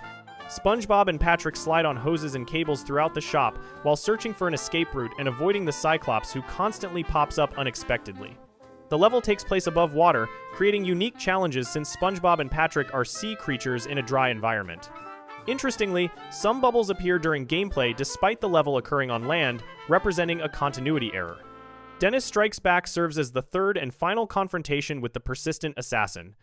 After SpongeBob and Patrick obtain the crown and receive a lift from David Hasselhoff, the Cyclops boot returns carrying a deformed Dennis who survived being stepped on. Dennis now throws daggers at SpongeBob during the battle.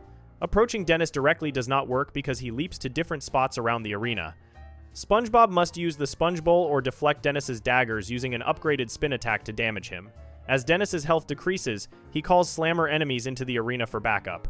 After SpongeBob defeats him again, Dennis gets hit by an oncoming boat. This represents the only boss level that does not take place underwater, occurring on David Hasselhoff's back as he swims toward Bikini Bottom. For unknown reasons, the game never refers to David Hasselhoff by his actual name, instead using bad word number 11, a reference to the Sailor Mouth episode, whenever his name is mentioned. This censorship possibly resulted from royalty fees or licensing restrictions. Welcome to Planktopolis Minions shows SpongeBob and Patrick returning to Bikini Bottom thanks to Hasselhoff's help, only to discover their home has been transformed into Planktopolis. Plankton has taken over the city using mind control helmets, converting citizens into Buckethead slaves. SpongeBob must use his Sonic Wave guitar, which Mindy grants when he has 40 Goofy Goober tokens, to destroy 3 giant Plankton statues and break his control over the Bucketheads. The Sonic Wave sends energy waves that can be steered to press far-off buttons and destroy distant enemies. When upgraded, it becomes the Goofy Goober guitar that locks onto even further targets while doing more damage. The level features Sandy running on a hamster wheel in the background, representing one of her only appearances in the game despite being a main character in the show. Drive of the Knucklehead McSpazatron finds SpongeBob and Patrick with a fully repaired paddy wagon that must drive through the dangerous streets of Planktopolis. Mindy magically brings back the paddy wagon when they have 50 Goofy Goober tokens. They must return Neptune's crown before time runs out and Mr. Krabs gets executed. The level emphasizes speed and skillful driving through hazardous roads filled with obstacles and enemies. Patrick occasionally comments during roadblocks, sometimes saying they should not have stopped to use their gift receipt for Beam's little shop of dried fish flakes and flowers. Referencing the same store, SpongeBob received a gift receipt for when he defeated Robo-Sandy in Battle for Bikini Bottom. Turn the Tables on Plankton serves as the final boss level where SpongeBob confronts Buckethead King Neptune. Plankton has placed a mind control bucket on Neptune's head, forcing the king to serve the tiny villain. Neptune cannot be harmed by any of SpongeBob's normal attacks, and he will hit SpongeBob without actually damaging him if SpongeBob gets too close or if SpongeBob uses the sonic wave which Neptune blocks with his trident. The battle occurs in 3 phases. During the first round, Neptune shoots fire at SpongeBob. When Neptune reloads his trident, SpongeBob can hit tables around the arena with his karate spin. After dodging Neptune's attacks twice without getting hit, SpongeBob can quickly run behind the frozen Mr. Krabs. Neptune then shoots a laser that reflects off all the tables and Mr. Krabs, stunning the king. While stunned, SpongeBob can damage Neptune with the sonic wave. After Neptune loses 1/3 of his health, he changes tactics and fires an electric wave across the floor. SpongeBob must repeat the same reflection strategy while avoiding the new attack pattern. After Neptune loses another third of his health, he breaks the floor into several small platforms and summons 2 flinger enemies for backup, forcing SpongeBob to manage multiple threats simultaneously. SpongeBob must continue the reflection strategy while dealing with the flingers on the fragmented arena. Once Neptune loses all his health, the bucket breaks and control returns to the rightful king. This represents the only boss level taking place in Bikini Bottom, rather than a remote location. After defeating Neptune and removing Plankton's control, the game concludes with SpongeBob winning and saving Mr. Krabs from execution. If players collected all 68 Goofy Goober tokens throughout their adventure, the game provides a special bonus cutscene after the ending, rewarding completionists with extra content. The main collectibles function similarly to Battle for Bikini Bottom's golden spatulas, serving as the primary progression system that unlocks new abilities and areas. Manliness points replace Battle for Bikini Bottom's shiny objects as the game's currency. These items appear as dumbbells and weights, filling a manliness meter in the upper right corner of the screen. Once the meter reaches certain limits, players can upgrade SpongeBob and Patrick's health and techniques. Different colored dumbbells have different values. Red one's worth 1 point, yellow one's worth 2 points, green one's worth 5 points, blue one's worth 10 points, and pink one's worth 50 points. Players earn manliness points by finding them on the ground, breaking crates, and defeating enemies. The game includes a combo system where destroying multiple crates or defeating multiple enemies in a single attack grants bonus manliness points. However, the value of manliness points decreases over time the longer players stay in the same level, eventually reaching a point where crates, enemies, and combos only give 1 manliness point each. This design prevents excessive grinding and encourages players to proceed to the next level at a steady pace. Treasure chests are hidden throughout levels, and collecting them unlocks special bonuses including artwork, sound bites, cutscenes, costumes, and special game modifiers. Most chests hide in secret spots, while some require completing specific tasks or puzzles to appear. The game contains 42 total treasure chests to discover. These collectibles add replay value and reward exploration beyond the main story progression. The game introduces both playable characters with unique movesets. SpongeBob serves as the primary character with mostly distance-based attacks.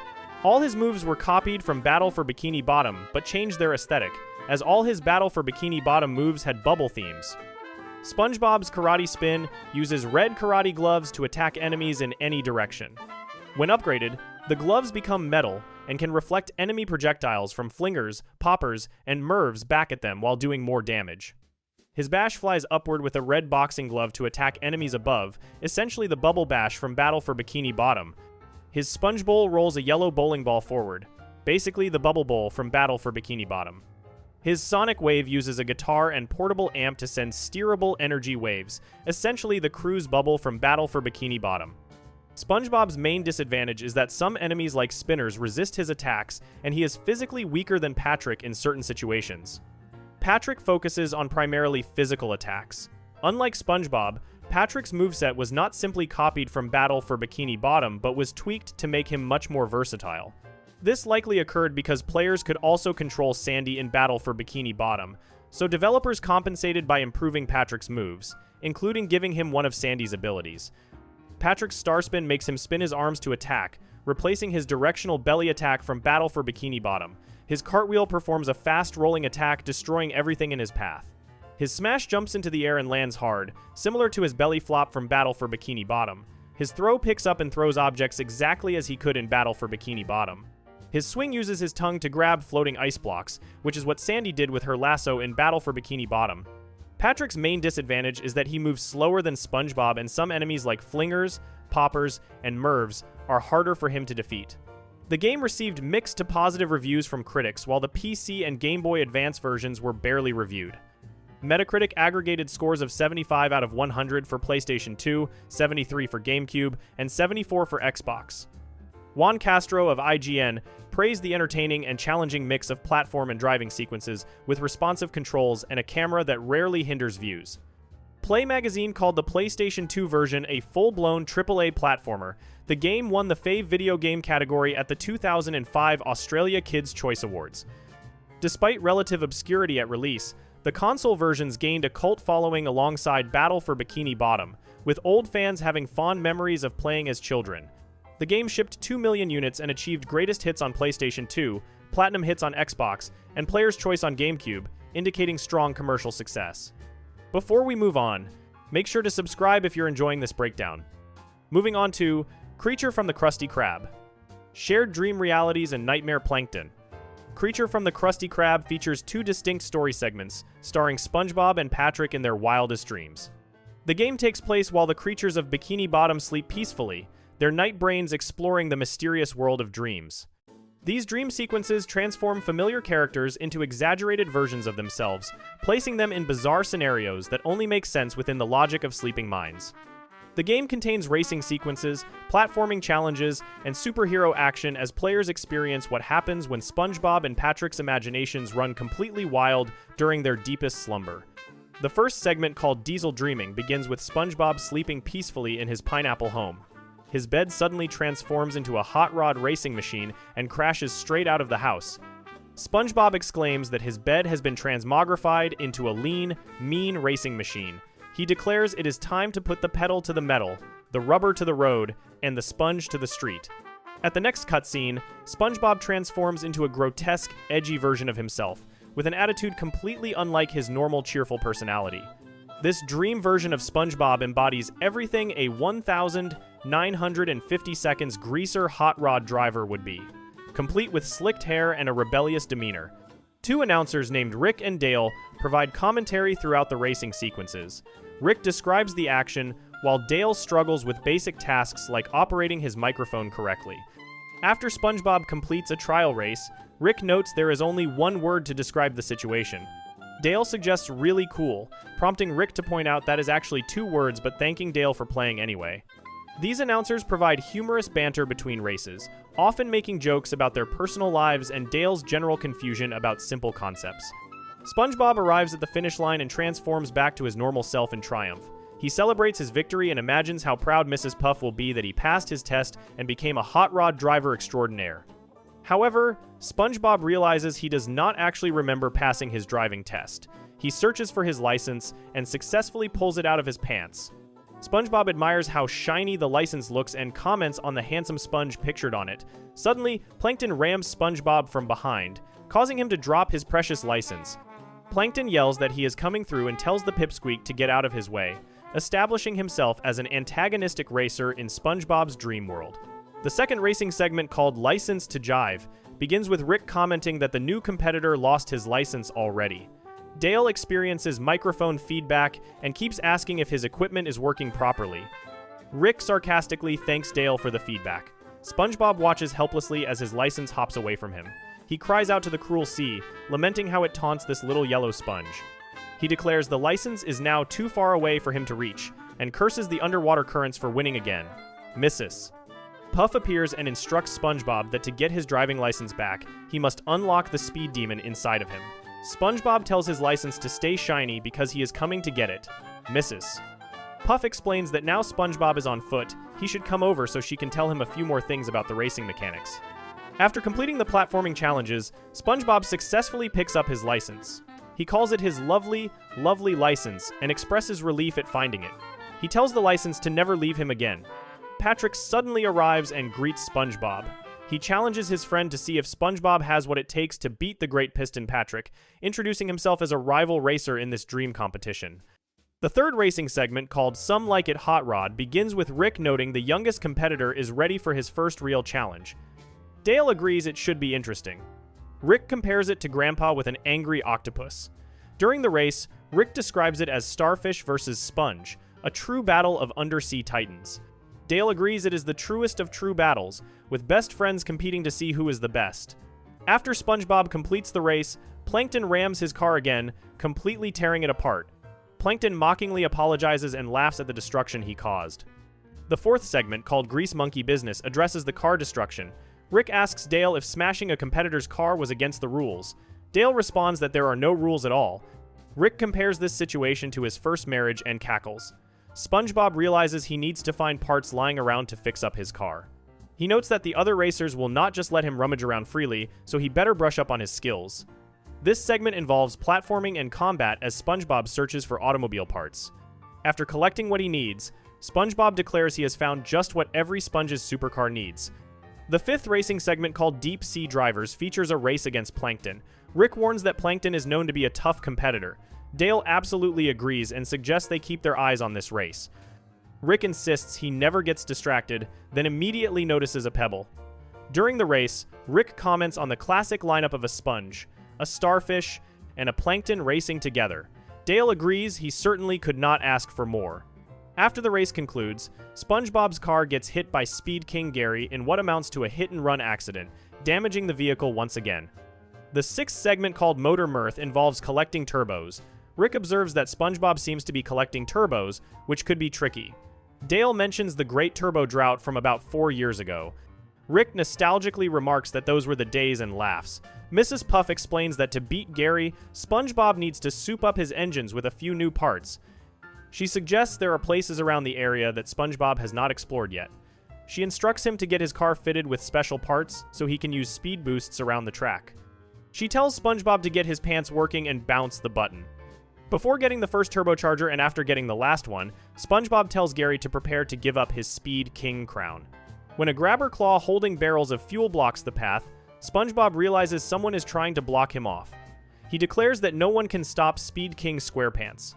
When a giant V8 engine with exhaust stands before him, SpongeBob expresses amazement at seeing the biggest and most shiny thing he has ever seen. After jump-starting the giant engine, SpongeBob celebrates the power he has unleashed. The seventh and final racing segment, called the Snail Trail, features the championship race against Gary.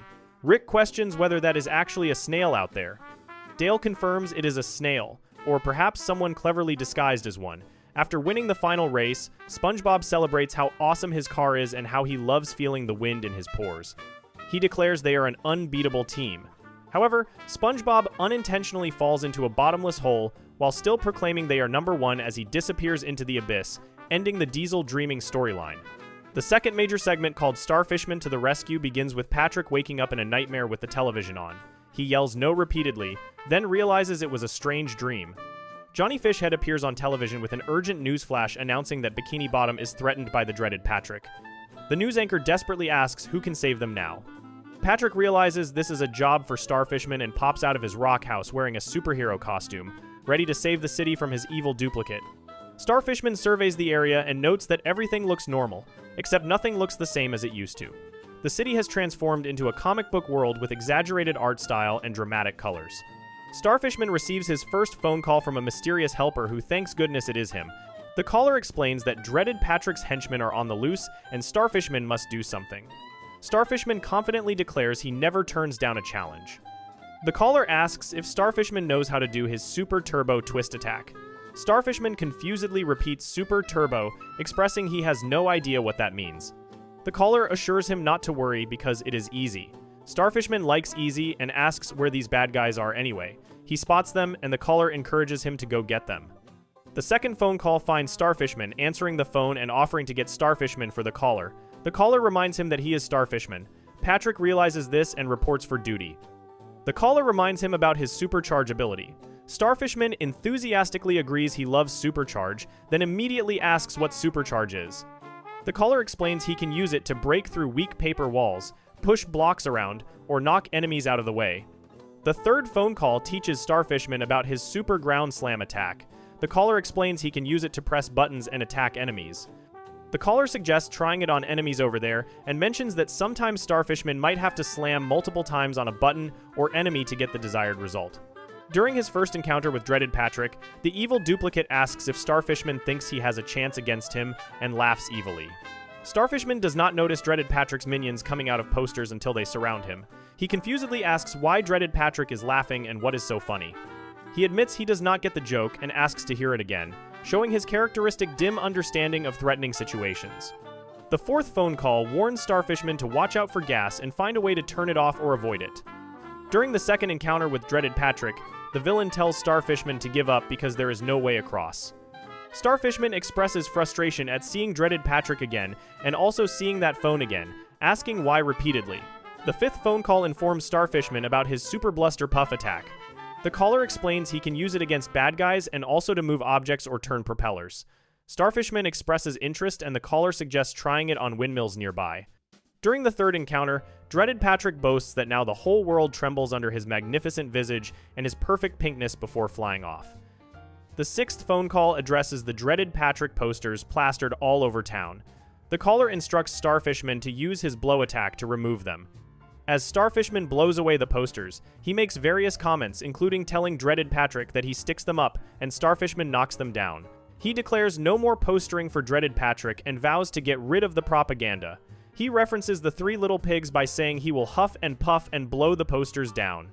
He notes that people of this street will no longer have to look at Dreaded Patrick's ugly face, then pauses and says, "Hey, wait," briefly questioning if Dreaded Patrick's face is actually ugly since they share the same appearance. The fourth encounter finds Dreaded Patrick calling Starfishman a five-pointed imbecile and declaring he will never catch him. The seventh phone call instructs Starfishman to blow on all tall things in the area because they will spin around. Starfishman asks why he would want to do that. The caller explains they are concealing something and spinning them all will reveal what they hide. Starfishman finds this mysterious and exciting. After spinning all the trees in the park, Dreaded Patrick curses the five-pointed fathead and sends out his minions. After Starfishman defeats the minions, Dreaded Patrick acknowledges this but insists Starfishman will not defeat him before flying off. The eighth phone call provides information about tabs that pop up useful stairs. Starfishman thanks the phone guy for the helpful tip. When crossing the river, Starfishman spots a flat building with Dreaded Patrick on the other side. Dreaded Patrick threatens that he will get Starfishman. After ramming the flat building to create a makeshift ramp, Starfishman remembers that last time he ran at a wall, Squidward laughed at him, but he believes it will be different this time. The ninth phone call finds Starfishman saying he has a plan before the caller speaks. The caller asks if it involves using the supercharge attack. Starfishman admits his plan involved rope, jellyfish, and a picture of Squidward, but agrees the caller's way sounds better. The 10th phone call teaches Starfishman about his hot and cold ability, where getting nearer makes him hotter while going far away makes him colder. The 11th phone call addresses a nasty-looking critter blocking the path. The caller explains the creature is attached to a button, and if Starfishman ground slams it enough, the creature should run off. Starfishman excitedly celebrates that he gets to do more slamming. The attack in the city segment begins with an announcer asking if Starfishman can save the day and how he can hope to defeat evil schemes. The announcer questions why he is asking so many questions. Starfishman spots a poor man on train tracks who is naked. He gasps at this double emergency, realizing he must stop the train and get the man dressed. He wonders how to accomplish this task. The naked citizen points out that Starfishman has super strength. Starfishman realizes this is a good idea and uses his strength to push the train. During the train pushing sequence, Dreaded Patrick mocks Starfishman by asking if he thinks he can stop a train when he cannot even stop a cold. Dreaded Patrick pauses and admits that comparison does not work. He laughs evilly and calls Starfishman's efforts pathetic. While pushing the train, Starfishman speaks in broken sentences like a stereotypical superhero, saying he must stop the train, talking like a superhero, and promising to save the person. If Starfishman fails, the naked citizen comments that luckily he was breathing in, and notes trains are not as low as they look. If Starfishman succeeds, Dreaded Patrick curses and expresses frustration. After the train station brawl, Starfishman asks the citizen if he is going to thank him. The naked citizen questions why he should, pointing out he is still in peril. Starfishman argues the train stopped. The citizen explains he knows, but he is still naked and will not go anywhere without clothes. Starfishman vows to find the citizens' clothes so he will be embarrassed no more. At Dreaded Patrick's employment fair, Starfishman questions what the place is and why pictures and statues of Dreaded Patrick are everywhere. The entry closes behind him. Dreaded Patrick reveals that Starfishman found his way to the Dreaded Patrick employment fair and perhaps he would like to meet the new recruits. At Dreaded Patrick's statue, Starfishman hears Evil laughing and comments that Dreaded Patrick is always causing trouble and laughing in that funny way. He wishes there was something he could do to shut him up. Starfishman pauses without having an idea, but then gets one immediately. He admits he cannot think of anything, then suddenly declares he has got it and will push over the statue. After toppling the statue, Starfishman proclaims that no more will the good citizens have to put up with evil ways. Dreaded Patrick warns that Starfishman has not seen the last of him and flies off. Starfishman discovers the last piece of the man's outfit, realizing Dreaded Patrick had it the whole time. He decides to return all the clothing pieces to the owner. The naked citizen thanks Starfishman for returning his outfit and dresses to become like Elvis Presley. Starfishman tells him it is all in a day's work and advises him to look after his clothes more carefully in the future. Mayor Patrick arrives and expresses gladness at seeing Starfishman. The mayor explains the whole town has been overrun with Dreaded Patrick's goons and needs Starfishman to clean up quickly. The mayor apologizes that he has urgent mayoring to do and will see Starfishman when the town is cleaned. Starfishman interprets clean up the town literally, believing he needs laundry detergent, lots and lots of laundry detergent. While collecting detergent, Starfishman makes enthusiastic comments about how pleased the mayor will be and how the place will be clean as a whistle in no time. He believes the town will sparkle and shine once he finishes. In the ending cutscene, Starfishman proudly presents all the laundry detergent he collected to the mayor, suggesting they can clean up the town together. Mayor Patrick explains that Starfishman already took care of Dreaded Patrick's goons by defeating them in combat. The mayor thanks him and rushes off to do other things. Starfishman wonders what he will do with all the detergent he collected, then hears Dreaded Patrick's evil laugh again. Dreaded Patrick dares Starfishman to find his secret lair for a showdown. Starfishman immediately travels to the location. When Starfishman arrives, Dreaded Patrick begins announcing that Starfishman should prepare for something. Starfishman interrupts and finishes the sentence by asking if he means a showdown. Dreaded Patrick confirms yes, a showdown, but complains that he wanted to say that line himself. The villain enters his base while Starfishman follows, calling out hello repeatedly. The showdown in the rocket base begins with an announcer explaining that Starfishman has arrived at the ultra-secret lair. The announcer asks what the arch-villain has in store and whether Dreaded Patrick decorated his lair with purple or blue stripes, noting that the plot thickens. Dreaded Patrick greets Starfishman and expresses gladness that he made it in time to see the culmination of his evil plan. He points upward to show that a pointy friend is about to become Bikini Bottom's first fish in space. Starfishman complains that these guys are always getting themselves into scrapes, and he always has to save them. Dreaded Patrick tells Starfishman he will have to beat him to the top first. Starfishman boards an elevator and tells it to go. The elevator fight occurs in multiple waves across different floors. During the second wave at the basement floor, Dreaded Patrick questions what an evildoer has to do to get rid of a superhero these days. On the first floor, during the third wave, Dreaded Patrick curses Starfishman and tells him to try his attacks on for size. During the fourth wave, Dreaded Patrick expresses vexation and wonders how this chubby cerise clot manages to thwart him. When gas barriers appear, Dreaded Patrick tells Starfishman to give up as a pitiful excuse for a sea creature. On the fifth wave, back at the basement, Dreaded Patrick refuses to let this pile of puce-colored suckers get the better of him. During the sixth wave, he curses the five-pointed fathead. On the seventh wave at the third floor, Dreaded Patrick declares he will take great pleasure in sending Starfishman's new pal into space. But first it is squashing time.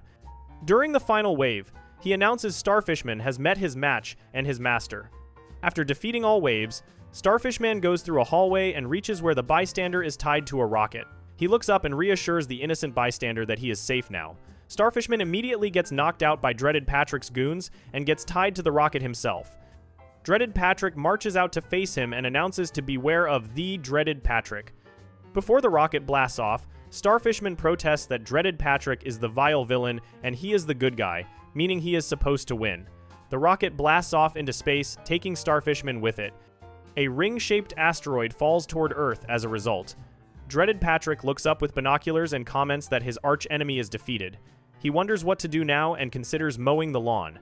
He quickly gets incapacitated when the asteroid crashes down, trapping him underneath, providing an ironic ending where both the hero and villain suffer defeat in Patrick's bizarre dream world. Before we move on, make sure to subscribe if you're enjoying this breakdown. Moving on, we have Plankton's robotic revenge. Plankton's family robot army. Plankton's robotic revenge tells the story of Plankton's most technologically advanced scheme to steal the Krabby Patty secret formula. The game begins with an innocent accident aboard a ship that sets catastrophic events into motion.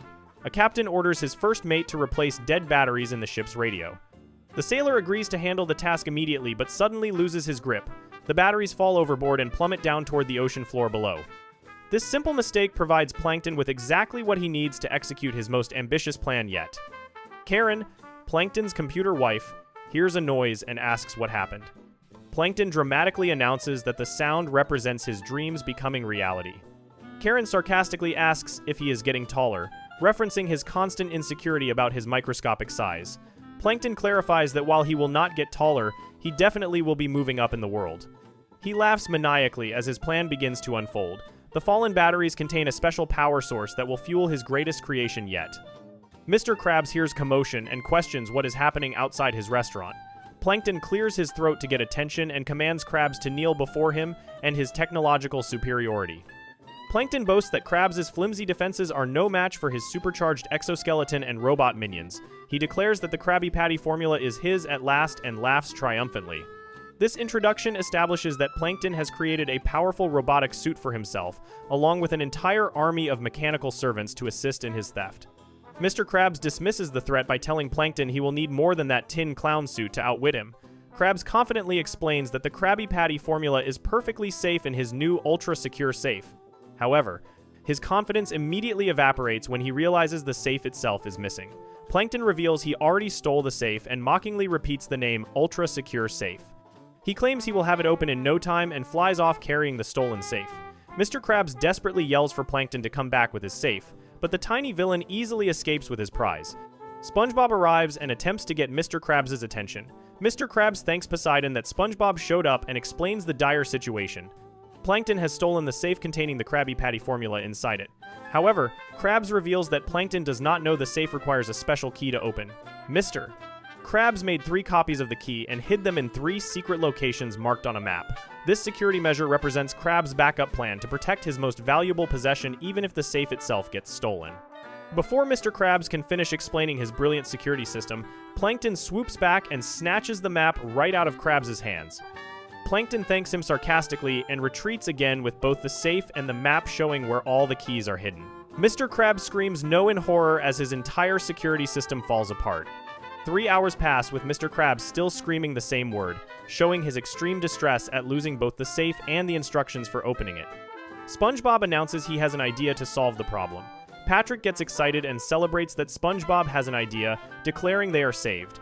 Mr. Krabs asks what the idea is. SpongeBob explains his elaborate plan involving a giant speaker system playing sad music about a lonely trucker really loud.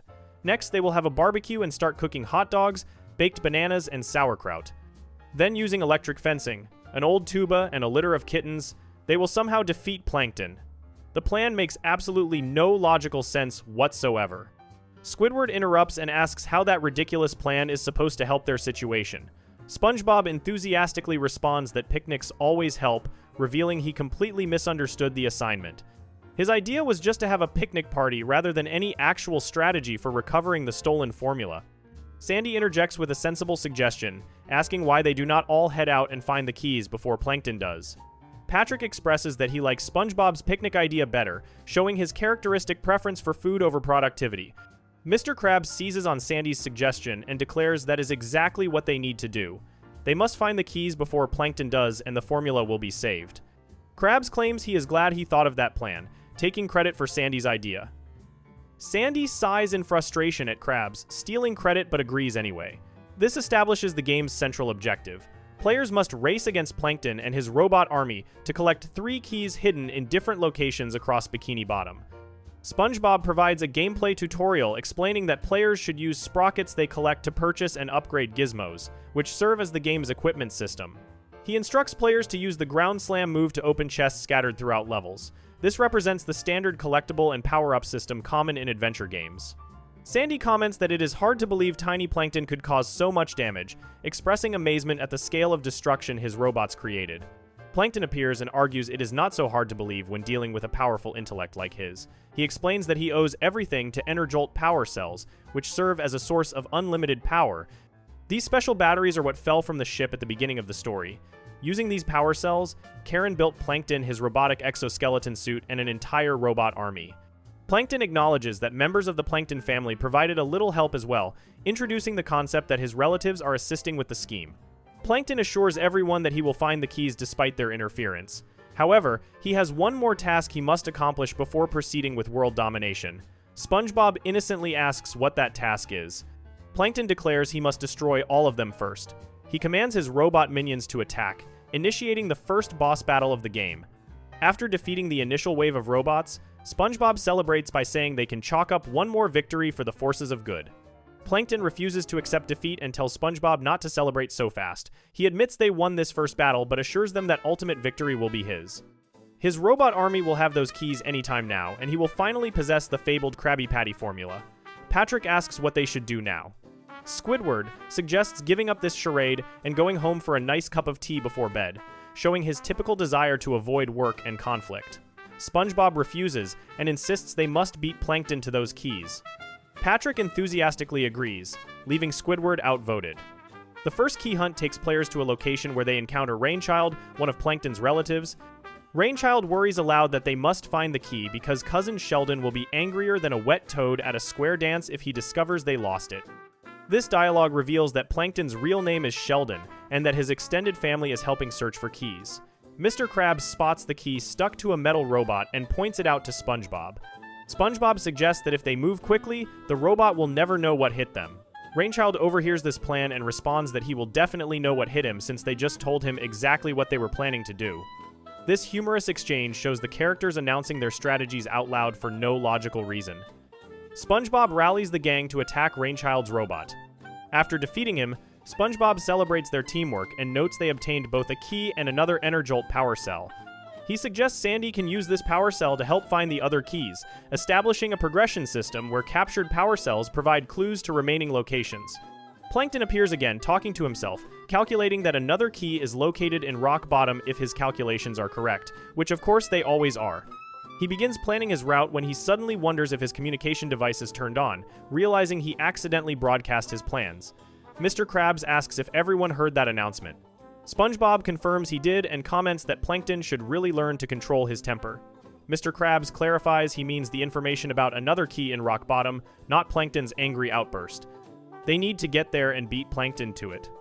Upon reaching rock bottom, SpongeBob confronts who he thinks is Plankton and tells him to stop right there. The Plankton family member named Clem politely corrects SpongeBob. He explains he is a Plankton, but not the Plankton they want. He believes they want Cousin Sheldon, and he definitely is not him. SpongeBob understands the confusion and explains he thought Clem was Sheldon. He clarifies that if Clem were Sheldon, which he clearly is not, SpongeBob would challenge him to battle. Clem admits that while he may not be Sheldon, he does have a key and asks if that counts. SpongeBob confirms that yes, having a key definitely counts for something. Clem expresses relief that he was worried about the situation. SpongeBob agrees he was worried too, and is glad they cleared up the misunderstanding. Sandy interrupts this polite conversation and asks if they are kidding. She orders them to attack Clem immediately. SpongeBob realizes she is right and admits he does not know what he was thinking. Patrick mentions he was thinking about ice cream and asks who wants a snack, showing his constant hunger and inability to focus. After defeating Clem, he surrenders and begs them to let him scurry away, promising not to bother them again. SpongeBob refuses to let him go so easily and demands to know where Sheldon Plankton is and where the last key is hidden. He threatens Clem to tell them now or face consequences. Clem asks what those consequences will be. Patrick echoes the question, also wanting to know what will happen. SpongeBob threatens that Clem will see sights so heinous, so terrible, so utterly unpleasant that his eyeballs will tremble just wondering what it is. Patrick panics at this description and screams he cannot take it anymore, offering to talk. Clem also breaks down and begs SpongeBob to leave Patrick alone. He reveals that Plankton is heading to the Krusty Krab, and the last key is located there. Clem pleads with them not to hurt Patrick, showing concern for the starfish despite being enemies. Mr. Krabs praises SpongeBob's interrogation technique as incredible. SpongeBob modestly responds that it is all in a day's work. At the Krusty Krab, SpongeBob asks Plankton what he is doing. Plankton tells him not to bother him now because the third key to the safe is somewhere around here and he intends to find it. Mr. Krabs boasts that Plankton will never find it because Krabs is the one who hid it, and even he does not remember where he put it. This reveals Krabs made his security system so complicated that he forgot his own hiding spots. Plankton complains that the map indicates the key is around here somewhere, but it might also be a sesame seed. He calls the map confusing and vows that once these meddlers are out of the way, he will find the key and claim his rightful place as ruler of all Bikini Bottom. Patrick tries to sound heroic by announcing that Plankton forgot one crucial detail. Plankton asks what that detail is, while calling Patrick a numbskull. SpongeBob also asks Patrick what the crucial detail is. Patrick pauses and asks what they are talking about. SpongeBob clarifies they mean the crucial detail Patrick just mentioned. Patrick admits he forgot what he was going to say, deflating the dramatic moment completely. This represents another example of Patrick's extremely short memory and inability to maintain coherent thoughts. After the final battle, Plankton sobs that he has been defeated again. He laments that even with his superior intellect, powerful technology, and dashing good looks, he cannot realize his dream of fast food supremacy. Mr. Krabs suggests it might be because Plankton is a puny, annoying pest. Squidward agrees that is one reason for his constant failures. Plankton tells Krabs to enjoy this moment all he wants because it does not matter anyway. Someday soon, Plankton will find that final key and then victory will be his. Mr. Krabs starts to argue that it does matter but suddenly stops mid-sentence. He spots something and calls it his little beauty. Krabs announces he will just open the safe now and the Krabby Patty formula will be back in rightful hands. He reads a note that says the formula is in his pocket. Krabs checks his pocket and discovers the formula was there all along. He praises his own cleverness at Davy Jones's ghost. This reveals the entire adventure was pointless since Krabs had the formula on him the whole time. Squidward asks if they did all that fighting and traveling for nothing. SpongeBob argues it was not for nothing because they all learned a valuable lesson. Squidward asks what lesson they possibly learned. SpongeBob explains they learned that before fighting a giant robot army, always remember to look in Mr. Krabs' pocket first. Patrick calls these words to live by, treating this absurd advice as genuine wisdom. The ending plays the entire adventure as a joke, since the formula was never actually in danger. SpongeBob expresses gladness that things are back to normal in Bikini Bottom. He wonders what happened to those batteries anyway, referencing the power cells that started everything. Patrick asks what battery SpongeBob means. SpongeBob decides never mind and drops the subject. He comments that the reception on Patrick's television is incredibly good. Patrick thanks him and offers more pickles. SpongeBob requests 2 gherkins, please. This final scene reveals that Patrick ended up with the fallen batteries and used them to power his television, bringing the story full circle as the power source that fueled Plankton's robot army now provides entertainment for Patrick's lazy afternoons. Before we move on, make sure to subscribe if you're enjoying this breakdown. Moving on to Titans of the Tide, King Neptune, and the Flying Dutchman's Grudge War. Titans of the Tide, released on the 18th of November, 2025 for PlayStation 5, Xbox Series X and Series S, Nintendo Switch 2, and PC, developed by Purple Lamp and published by THQ Nordic. The game serves as the successor to the Cosmic Shake and runs on Unreal Engine 5, representing a significant technological upgrade for the SpongeBob gaming franchise.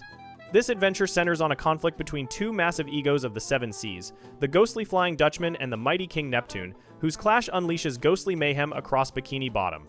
SpongeBob and Patrick must use all their skills, bravery, and wit to return life to what passes for normal in their undersea home, joining forces as Bikini Bottom's most notorious duo on their ghostliest adventure yet. The story begins at the Krusty Krab during an extra special offer day that attracts customers from all across Bikini Bottom. Among the eager diners is the Flying Dutchman, the fearsome ghost pirate who haunts the underwater world. The Dutchman waits patiently in line to place his order, anticipating the special deals being advertised. However, before he can reach the counter and make his purchase, King Neptune arrives at the restaurant wielding his mighty trident. The Sea King rudely cuts in front of the Flying Dutchman without any acknowledgement or apology, pushing his way to the front of the line with royal entitlement. This disrespectful act angers the Flying Dutchman so intensely that he loses control of his ghostly powers. His rage manifests as a supernatural attack that begins turning innocent customers into ghosts against their will.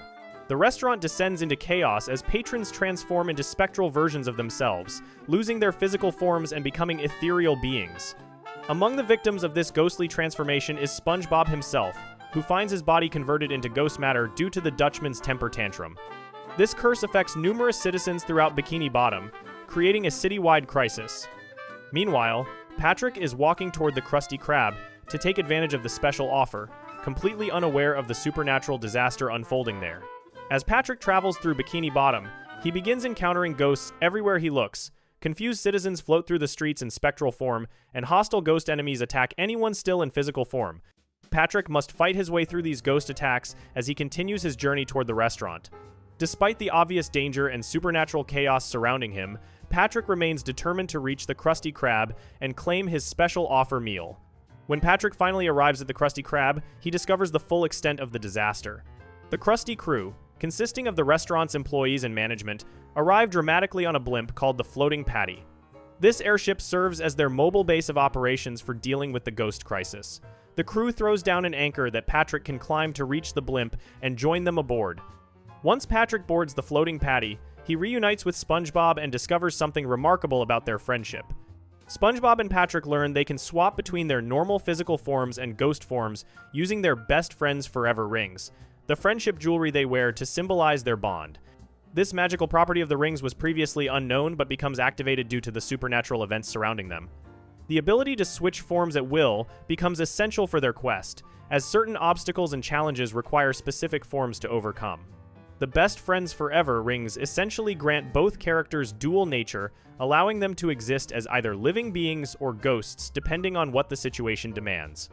Mr. Krabs and his daughter Pearl equip SpongeBob and Patrick with walkie-talkies, special communication devices that allow the duo to stay in contact with the Krusty crew while exploring dangerous locations. These devices ensure SpongeBob and Patrick can receive guidance, warnings, and updates from their allies throughout their adventure. With communication established and the form-swapping ability discovered, Mr. Krabs sets a course for Goldfish Island. He believes the Flying Dutchman might be located there, and more importantly to the greedy crab, he thinks they can find gold on the island. This dual motivation drives the first leg of their journey. The Floating Patty serves as the game's hub world, where SpongeBob and Patrick can use the blimp to travel across different locations through the air. From this mobile headquarters, they can access various regions of the underwater world and coordinate their efforts to resolve the ghost crisis. The hub provides a central point for players to prepare for missions, change costumes, and select their next destination. The blimp's ability to fly allows the crew to reach areas that would otherwise be inaccessible from Bikini Bottom. Goldfish Island represents the first major location SpongeBob and Patrick explore in their quest. Mr. Krabs directs them here based on his belief that the Flying Dutchman is hiding somewhere on the island. Captain Goldie, a character they encounter on the island, informs them that gold exists within the island's interior, motivating both the search for the Dutchman and Mr. Krabs' treasure hunting desires. The island features beach areas and dense jungle sections that players must navigate. During their exploration, Patrick obtains the jungle key from Captain Goldie, which unlocks his grapple ability for the rest of the game. The climactic encounter on Goldfish Island involves battling the Dutchman's chest, the level's end boss. This boss takes the appearance of a normal treasure chest, but contains a mechanical Flying Dutchman's head inside. The mechanical head shoots green goo and spawns smaller mechanical Dutchman heads to attack the players. Patrick must throw explosive barrels at the chest to damage it. Then players switch to SpongeBob to use his karate kick to deal additional damage. During the second phase of the fight, the chest lands in the middle of the arena and 2 mechanical Dutchman heads pop out from the sides, later increasing to 4 heads. These heads breathe fire at the players, requiring quick reflexes and coordination to avoid. Neptune's Palace represents the next major location where SpongeBob and Patrick must infiltrate King Neptune's royal residence.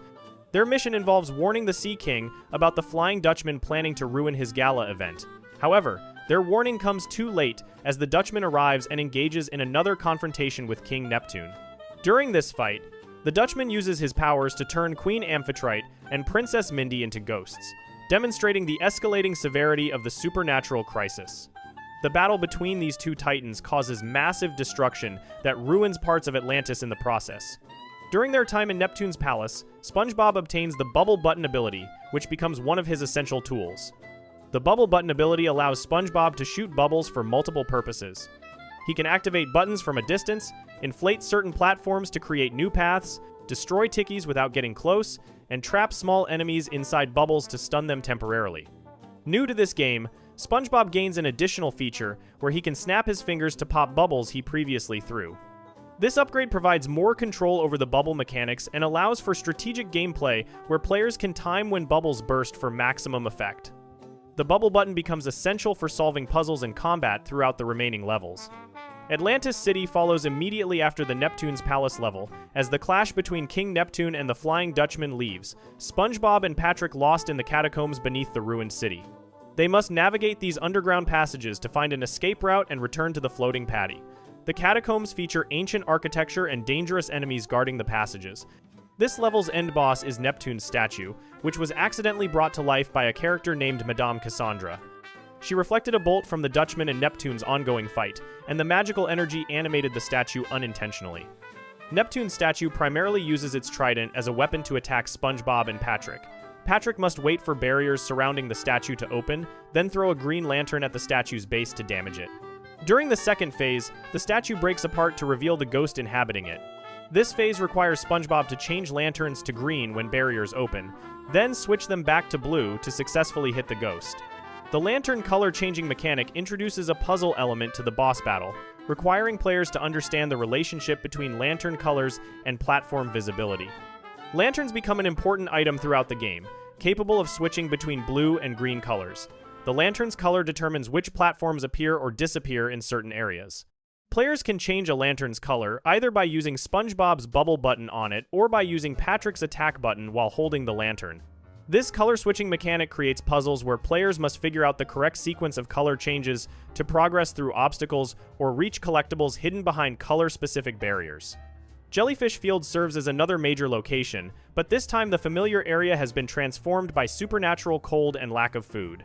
SpongeBob, Patrick, and Sandy all get sent overboard from the floating patty and find themselves in this frozen wasteland. The temperature drop and food scarcity cause Sandy to regress into her hibernation Sandy form, a dangerous state where she becomes aggressive and animalistic. This transformation creates the level's boss encounter where players must face their friend who has lost control due to environmental stress. Hibernation Sandy serves as the end boss for Jellyfish Fields. She frequently tries to claw SpongeBob and Patrick with her sharp attacks and sometimes climbs stalagmites to gain height advantage. When Sandy climbs these ice formations, Patrick must throw ice shards at her to knock her back down to ground level where both characters can attack. During the second phase of the battle, Sandy's eyes turn red and her attack patterns become faster and more aggressive. The increased speed and ferocity make this phase significantly more challenging, requiring players to master dodging and timing their counterattacks perfectly. The Frozen Jellyfish Fields demonstrates how the supernatural conflict between Neptune and the Flying Dutchman has affected the environment across multiple regions. The temperature drop severe enough to trigger Sandy's hibernation instinct shows the widespread consequences of the Titans' brawl. Players must find food and warmth for the stranded trio while also dealing with hostile ghost enemies that infest the frozen fields. This level combines survival elements with the standard platforming and combat gameplay. Bikini Bottom serves as the final explorable location where SpongeBob and Patrick return to their home city. However, they discover that Bikini Bottom has been completely torn apart by King Neptune and the Flying Dutchman's ongoing brawl. The destruction is so severe that familiar landmarks are barely recognizable. The duo travels here specifically to recover the golden spatula from the Fry Cook Museum. This legendary cooking utensil possesses special properties that make it essential for defeating the final bosses. Once obtained, the golden spatula can defeat all regular enemies in the game with a single hit, making it an incredibly powerful weapon. The haunted and destroyed Bikini Bottom serves as the setting for the climactic confrontation. King Neptune and the Flying Dutchman face off as the two main antagonists and final bosses of the game. Their conflict began with a simple act of rudeness when Neptune cut in front of the Dutchman at the Krusty Krab, but escalated into a full-scale battle that endangered all of Bikini Bottom. The Flying Dutchman escalated tensions by crashing Neptune's gala event and turning the king's family members into ghosts, ensuring there could be no peaceful resolution. The final boss battle occurs in multiple phases, requiring players to attack both titans. The battle begins with players focusing on the Flying Dutchman, who uses his ghostly powers to send miniature Dutchmen and green fire projectiles at SpongeBob and Patrick. Players must dodge these attacks while finding openings to counterattack. After dealing enough damage to the Dutchman, the battle shifts focus to King Neptune. The Sea King attacks players with his mighty trident, which features a powerful laser attack and a devastating ground slam attack. Both attack types cover large areas and require careful positioning to avoid. Following the King Neptune phase, Players are transported to a slide course that they must pass through successfully before returning to face both Titans simultaneously. This slide section serves as a brief change of pace and tests players' reflexes in a different gameplay mode. After completing the slide, the final phase begins where both King Neptune and the Flying Dutchman attack at once. Players must manage threats from both bosses simultaneously, watching for Neptune's trident attacks while avoiding the Dutchman's ghost powers and projectiles. This combined assault represents the ultimate test of everything players learned throughout their adventure. The game features a comprehensive ability system for both characters. SpongeBob and Patrick share several abilities, including the attack move, which, unlike Battle for Bikini Bottom and the Cosmic Shake, can now be used 3 times consecutively instead of just once or twice. This extended combo allows for more sustained offensive pressure against enemies. The Ground Pound returns as a secondary attack, where players slam downward while airborne to crush enemies, tickies, or buttons beneath them. The Glide ability allows both characters to extend their airtime by using a pizza box or glider, helping them cross large gaps or reach distant platforms. The Dodge ability performs a cartwheel to evade enemy attacks and can even be used while airborne. SpongeBob's unique abilities complement his role as the more technique-oriented character. Beyond the bubble button obtained in Neptune's palace, SpongeBob wields the Karate Kick, a move where he locks onto a target and kicks it forcefully. This ability serves multiple purposes, including breaking down certain barriers that block progress, crossing large gaps by kicking floating targets to reach the other side, and attacking enemies from mid-range.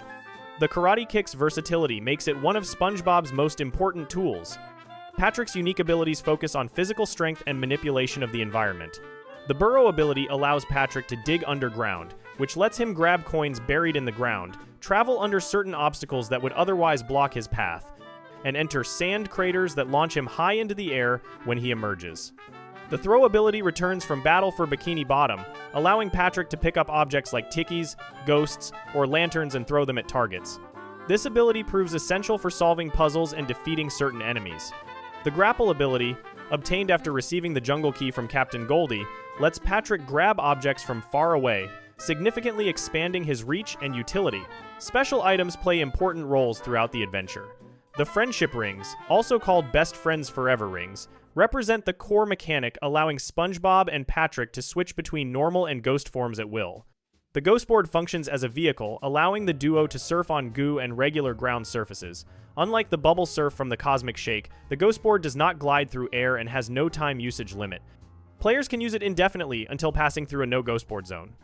The Boulder returns from the Cosmic Shake as a rolling rock that SpongeBob and Patrick can ride to reach certain places and break through specific objects, blocking their path. The game introduces various enemy types that escalate in difficulty. Ghosts serve as the main enemies throughout the game, attempting to hit the duo with shovels, plungers, or wrenches. They can be defeated in a single hit and share similarities with the jelly and fodder enemies from previous games. Bucket ghosts act as ranged enemies that spit chum at players from a distance. Slammers are heavy melee enemies that first appear in Bikini Bottom Restaurant, charging at players with 2 anchors in a manner similar to Frank from previous games. Old Boomers are heavy ranged enemies taking the appearance of crabs that shoot cannonballs at players. Patrick can grab these cannonballs with his grapple ability and throw them back at the Old Boomer to defeat it. Wiggies are flying enemies resembling worms that float around and charge at players. SpongeBob can easily defeat them by using his Karate Kick to create attack opportunities. Guzzlers are jellyfish ghosts that either suck in the duo or spit chum at them. Patrick can throw objects at a guzzler while it is attempting to suck players in, exploiting its vulnerability during this attack animation.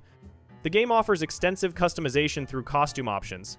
SpongeBob has access to numerous costumes, including his Floating Patty uniform, Employee of the Month outfit, Cuddly Bob from Bossy Boots, his signature underpants, lifeguard attire from SpongeGuard on Duty, Peggy the Pirate from R, his mustache look from the SpongeBob SquarePants movie, Karate Bob, ghost form from Scaredy Pants, Jellyfish Hunter gear, and many more references to specific episodes and movies.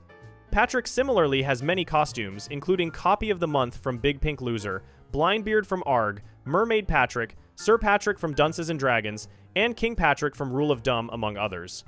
The Ghostly Edition serves as the game's collector's edition, containing a copy of the game, a golden spatula keychain, 5 lenticular cards, a Flying Dutchman sew-on patch, a steelbook case, the Title Season Pass, and the Natural Costume Pack. The Title Season Pass includes 4 DLC packs, The Plankton's Portal Challenge DLC adds additional portal levels based on SpongeBob's dream from Battle for Bikini Bottom. The Search for Squarepants DLC includes new portal levels based on the SpongeBob movie, Search for Squarepants. The Search for Squarepants costume pack contains 4 costumes, including Swashbuckler, SpongeBob, Pirate Patrick, Two-Eyed Patrick, and Dutch Bob. The Double Deluxe costume pack contains Brain Bob, Dirty Dan, The Real Dirty Dan, and Pinhead Larry. Only the Plankton's Portal Challenge DLC was available at launch, with the other 3 releasing later. Titans of the Tide marks the first SpongeBob SquarePants video game released for Nintendo Switch 2, making it significant for being a launch title on Nintendo's newest hardware. The game received generally favorable reviews from critics, with Metacritic showing positive reception for PC and Xbox versions, while PlayStation 5 received mixed reviews. 4 critics from Japanese magazine Famitsu gave the game a combined score of 32 out of 40, with each awarding 8 out of 10. The game was first teased on the 31st of October 2024 at the end of a promotional video, then officially announced during the THQ Nordic Showcase on the 1st of August 2025 before releasing November 18, 2025. Before we move on, make sure to subscribe if you're enjoying this breakdown. Moving on, we have The Cosmic Shake, Mermaid Tears, and the Wish World Multiverse. The Cosmic Shake, released on the 31st of January 2023, presenting a story about SpongeBob and Patrick accidentally destroying reality with magical bubble soap. The game begins on an ordinary morning in Bikini Bottom when SpongeBob's blowhorn alarm clock goes off. Squidward attempts to say SpongeBob's name but gets cut off by the eager Sponge, declaring he is ready 3 times in rapid succession. SpongeBob rushes out but realizes he forgot something and returns briefly before announcing he is now really ready. He expresses excitement about visiting Glove World and decides he better meet up with Patrick before his friend forgets what day it is or who SpongeBob is, highlighting Patrick's notorious memory problems. SpongeBob greets Mrs. Puff cheerfully during his morning walk through Bikini Bottom. Mrs. Puff nervously explains she cannot teach any driving lessons this weekend because the boating school is completely booked up.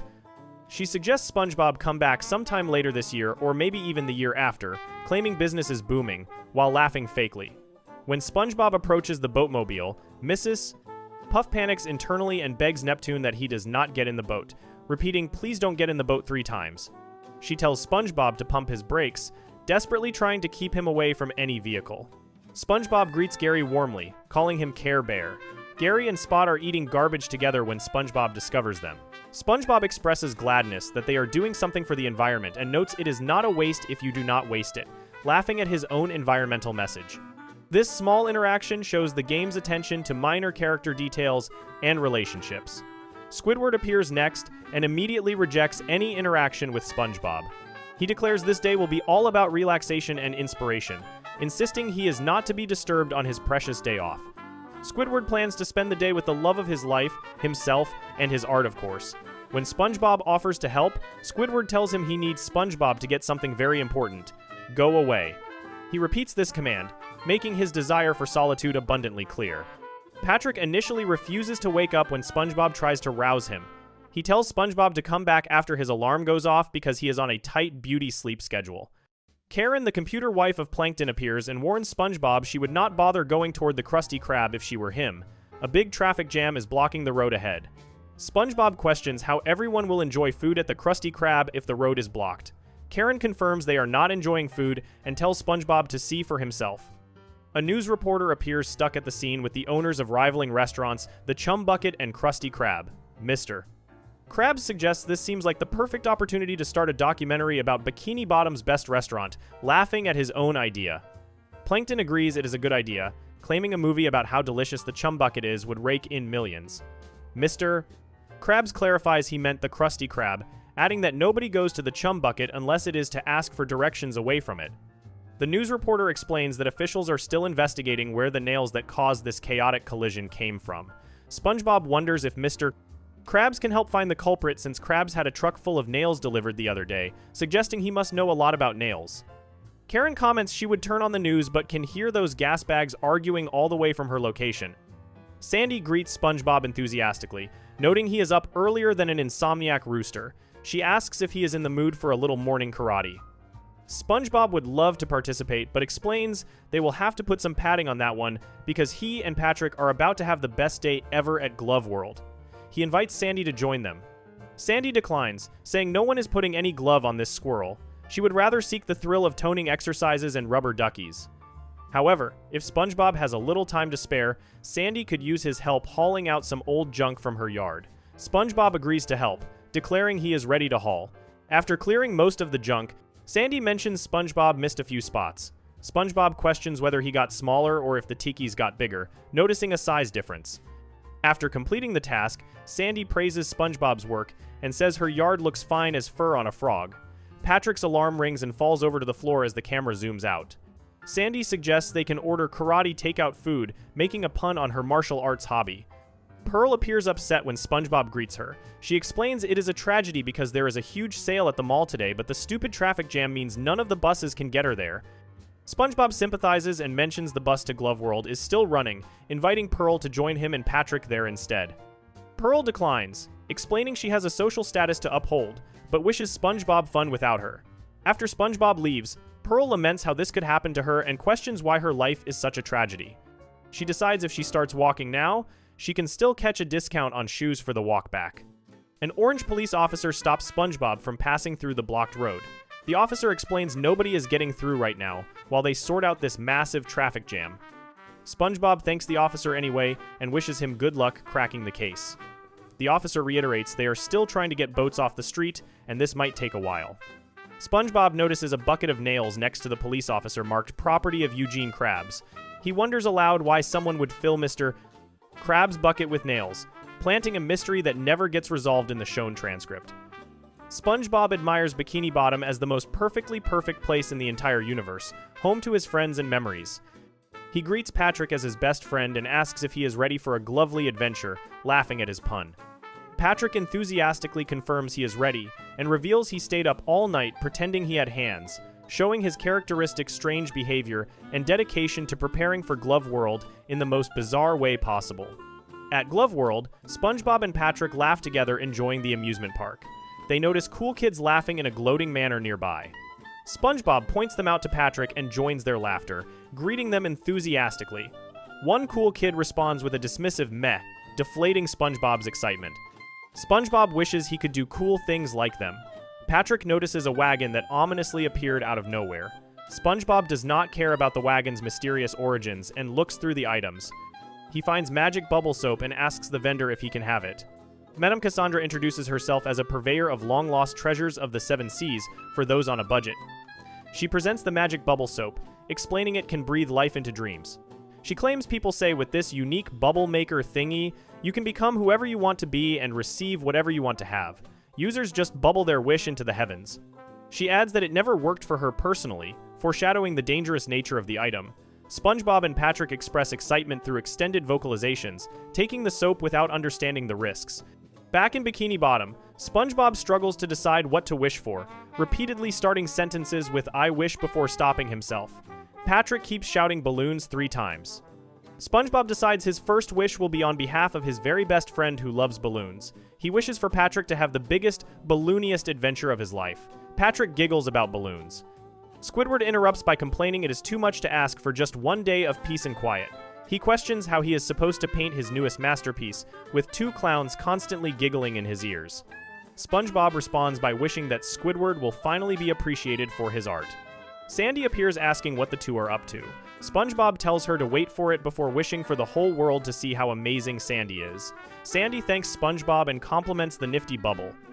SpongeBob and Patrick laugh overconfidently, unaware of the disaster they are creating. The French narrator reads a time card indicating 3 hours have passed. A crowd expresses audible astonishment at something shocking. Patrick asks SpongeBob what it means when the label says only those of innocent heart may harness the power of the mermaid tears. SpongeBob interprets this as meaning he was destined to find this bubble soap. Patrick notices additional text, stating, "Property of King Neptune, not for use by mortals, use sparingly and with caution." Both SpongeBob and Patrick realize their mistake with an "uh-oh" as the crowd screams in terror. SpongeBob panics and asks Patrick what they have done. Patrick responds sarcastically, questioning who would have thought that a magic potion from a mysterious fortune teller in a sketchy wagon could backfire. SpongeBob agrees it was utterly unforeseeable before realizing Patrick has transformed into a balloon. Patrick wishes he were a balloon so he could do cool stuff, demonstrating various balloon movements. He notices he actually is a balloon and attributes his bloated feeling to this transformation. SpongeBob declares they need to find their friends and make sure they are all right. At Patrick's rock, Patrick laments that his beautiful giant rock is gone. All that remains are his belongings, but his giant sticky notes have disappeared too. He worries about how he will remind himself to buy more giant sticky notes now, showing his circular logic and memory problems. SpongeBob tries to comfort Patrick by suggesting the sticky notes are around somewhere, pointing in various directions at the chaos surrounding them. Patrick suggests maybe all this craziness resulted from one of Sandy's experiments gone wrong, trying to blame her. SpongeBob dismisses this theory by explaining Sandy's experiments always leave the smell of acorns in the air. All he smells is sponge breath and bubble soap. Patrick agrees that is the good stuff, missing the point entirely. When SpongeBob sees the Krusty Krab has been affected, he despairs about what the brave people of Bikini Bottom will eat now. He also questions who will help them unburden their wallets without Mr. Krabs, highlighting the crab's money-grabbing nature even while expressing concern. Jellyfish float around looking at the tipped-over chum bucket where Plankton and Karen are located. Plankton yells for someone to take their wobbly hand off him because he is too smart to end like this. When SpongeBob and Patrick find Plankton, the tiny villain calls them multicellular idiots. He explains that thanks to them, all of Bikini Bottom has sunk into chaos, his restaurant is tipped over, and poor little Spot is missing. Plankton complains they could have at least involved him since chaos is his thing. Karen simply says correct after each statement. SpongeBob apologizes and promises to make things right. Plankton insists they must fix this before someone besides him can take advantage of the chaos. Karen repeats correct. Plankton asks why she keeps repeating herself and questions if her hard drive is skipping again. Karen responds incorrect, revealing the reality breaking has affected even her programming. Madame Cassandra appears calling SpongeBob and Patrick her adorable cuties, glad they survived the calamity. SpongeBob frantically explains they were just having fun but accidentally used too much magic bubble soap and destroyed Bikini Bottom. Now all their friends are gone, there is jelly everywhere, and he misses his Gary, whom he calls his Gare Bear while crying. Madame Cassandra laughs and declares this is just too perfect. She explains that is not just any jelly but cosmic jelly, the glue of reality. Their bubble extravaganza must have blown holes through the universe, squeezing the jelly out and sucking their friends into new and strange worlds. Patrick claims that was going to be his first guess, pretending he understood the situation. Madame Cassandra instructs them to bring her as much cosmic jelly as they can gather, so she can study it and help reverse the mess they created. She claims to be at least partially responsible for giving them such a powerful potion by accident. SpongeBob finds this explanation sensible. Patrick confirms he has no questions. Madame Cassandra explains they must jump into portals that opened up all over town. She can use some of the jelly to tailor cosmic costumes for them, each linked to one portal. The more jelly they bring, the more portals they can pass through. She asks if they are ready. SpongeBob declares he is ready and announces they will save Bikini Bottom from the unintended yet devastating consequences of their own actions. SpongeBob and Patrick laugh together as Madame Cassandra laughs sinisterly. Both SpongeBob and Patrick notice her suspicious laugh and express confusion. Madame Cassandra instructs them to find the portal that suits their costume. Once they locate their friends, they can use the magic bubble wand she provides to return everyone home. This establishes the game's core mechanic, where players explore different themed worlds to rescue characters. In Halloween Rock Bottom, SpongeBob observes the creatures and starts calling them something before Patrick interrupts by suggesting funny. SpongeBob corrects him that they are scary. Patrick agrees that was going to be his second guess.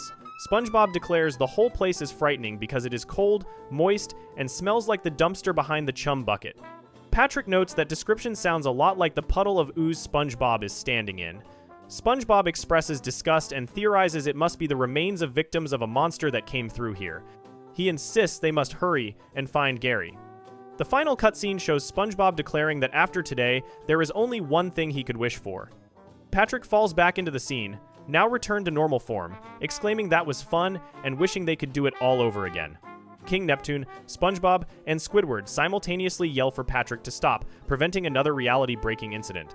This ending suggests the characters learn nothing from their experience, with Patrick immediately wanting to repeat the chaos. Throughout gameplay, characters make various comments when collecting items or using abilities. When gathering cosmic jelly, SpongeBob says sticky sweet, yoink, or comments about more jelly appearing. Patrick asks what flavor it is, laughs about how gooey it is, or begs to taste it. When collecting underwear for health, SpongeBob comments that it should cover his buns, notes no more chafing, or says he is feeling better already. When using bubble moves, SpongeBob declares Bubbles away, or perfect form, while Patrick simply celebrates Bubbles. In Water or Goo, SpongeBob complains about it being slimy, expresses concern about goo, or makes muffled sounds. While gliding, SpongeBob announces "Look at me go," claims he is flying, or sings the Krusty Krab pizza song. The Cosmic Shake presents a story about careless wishes and unintended consequences, where SpongeBob and Patrick's desire to be cool and help their friends backfires catastrophically, tearing reality apart and requiring them to fix everything by traveling through alternate dimension portals to rescue everyone they accidentally displaced across the multiverse. If you enjoyed the video, make sure to subscribe, and I'll see you in the next video.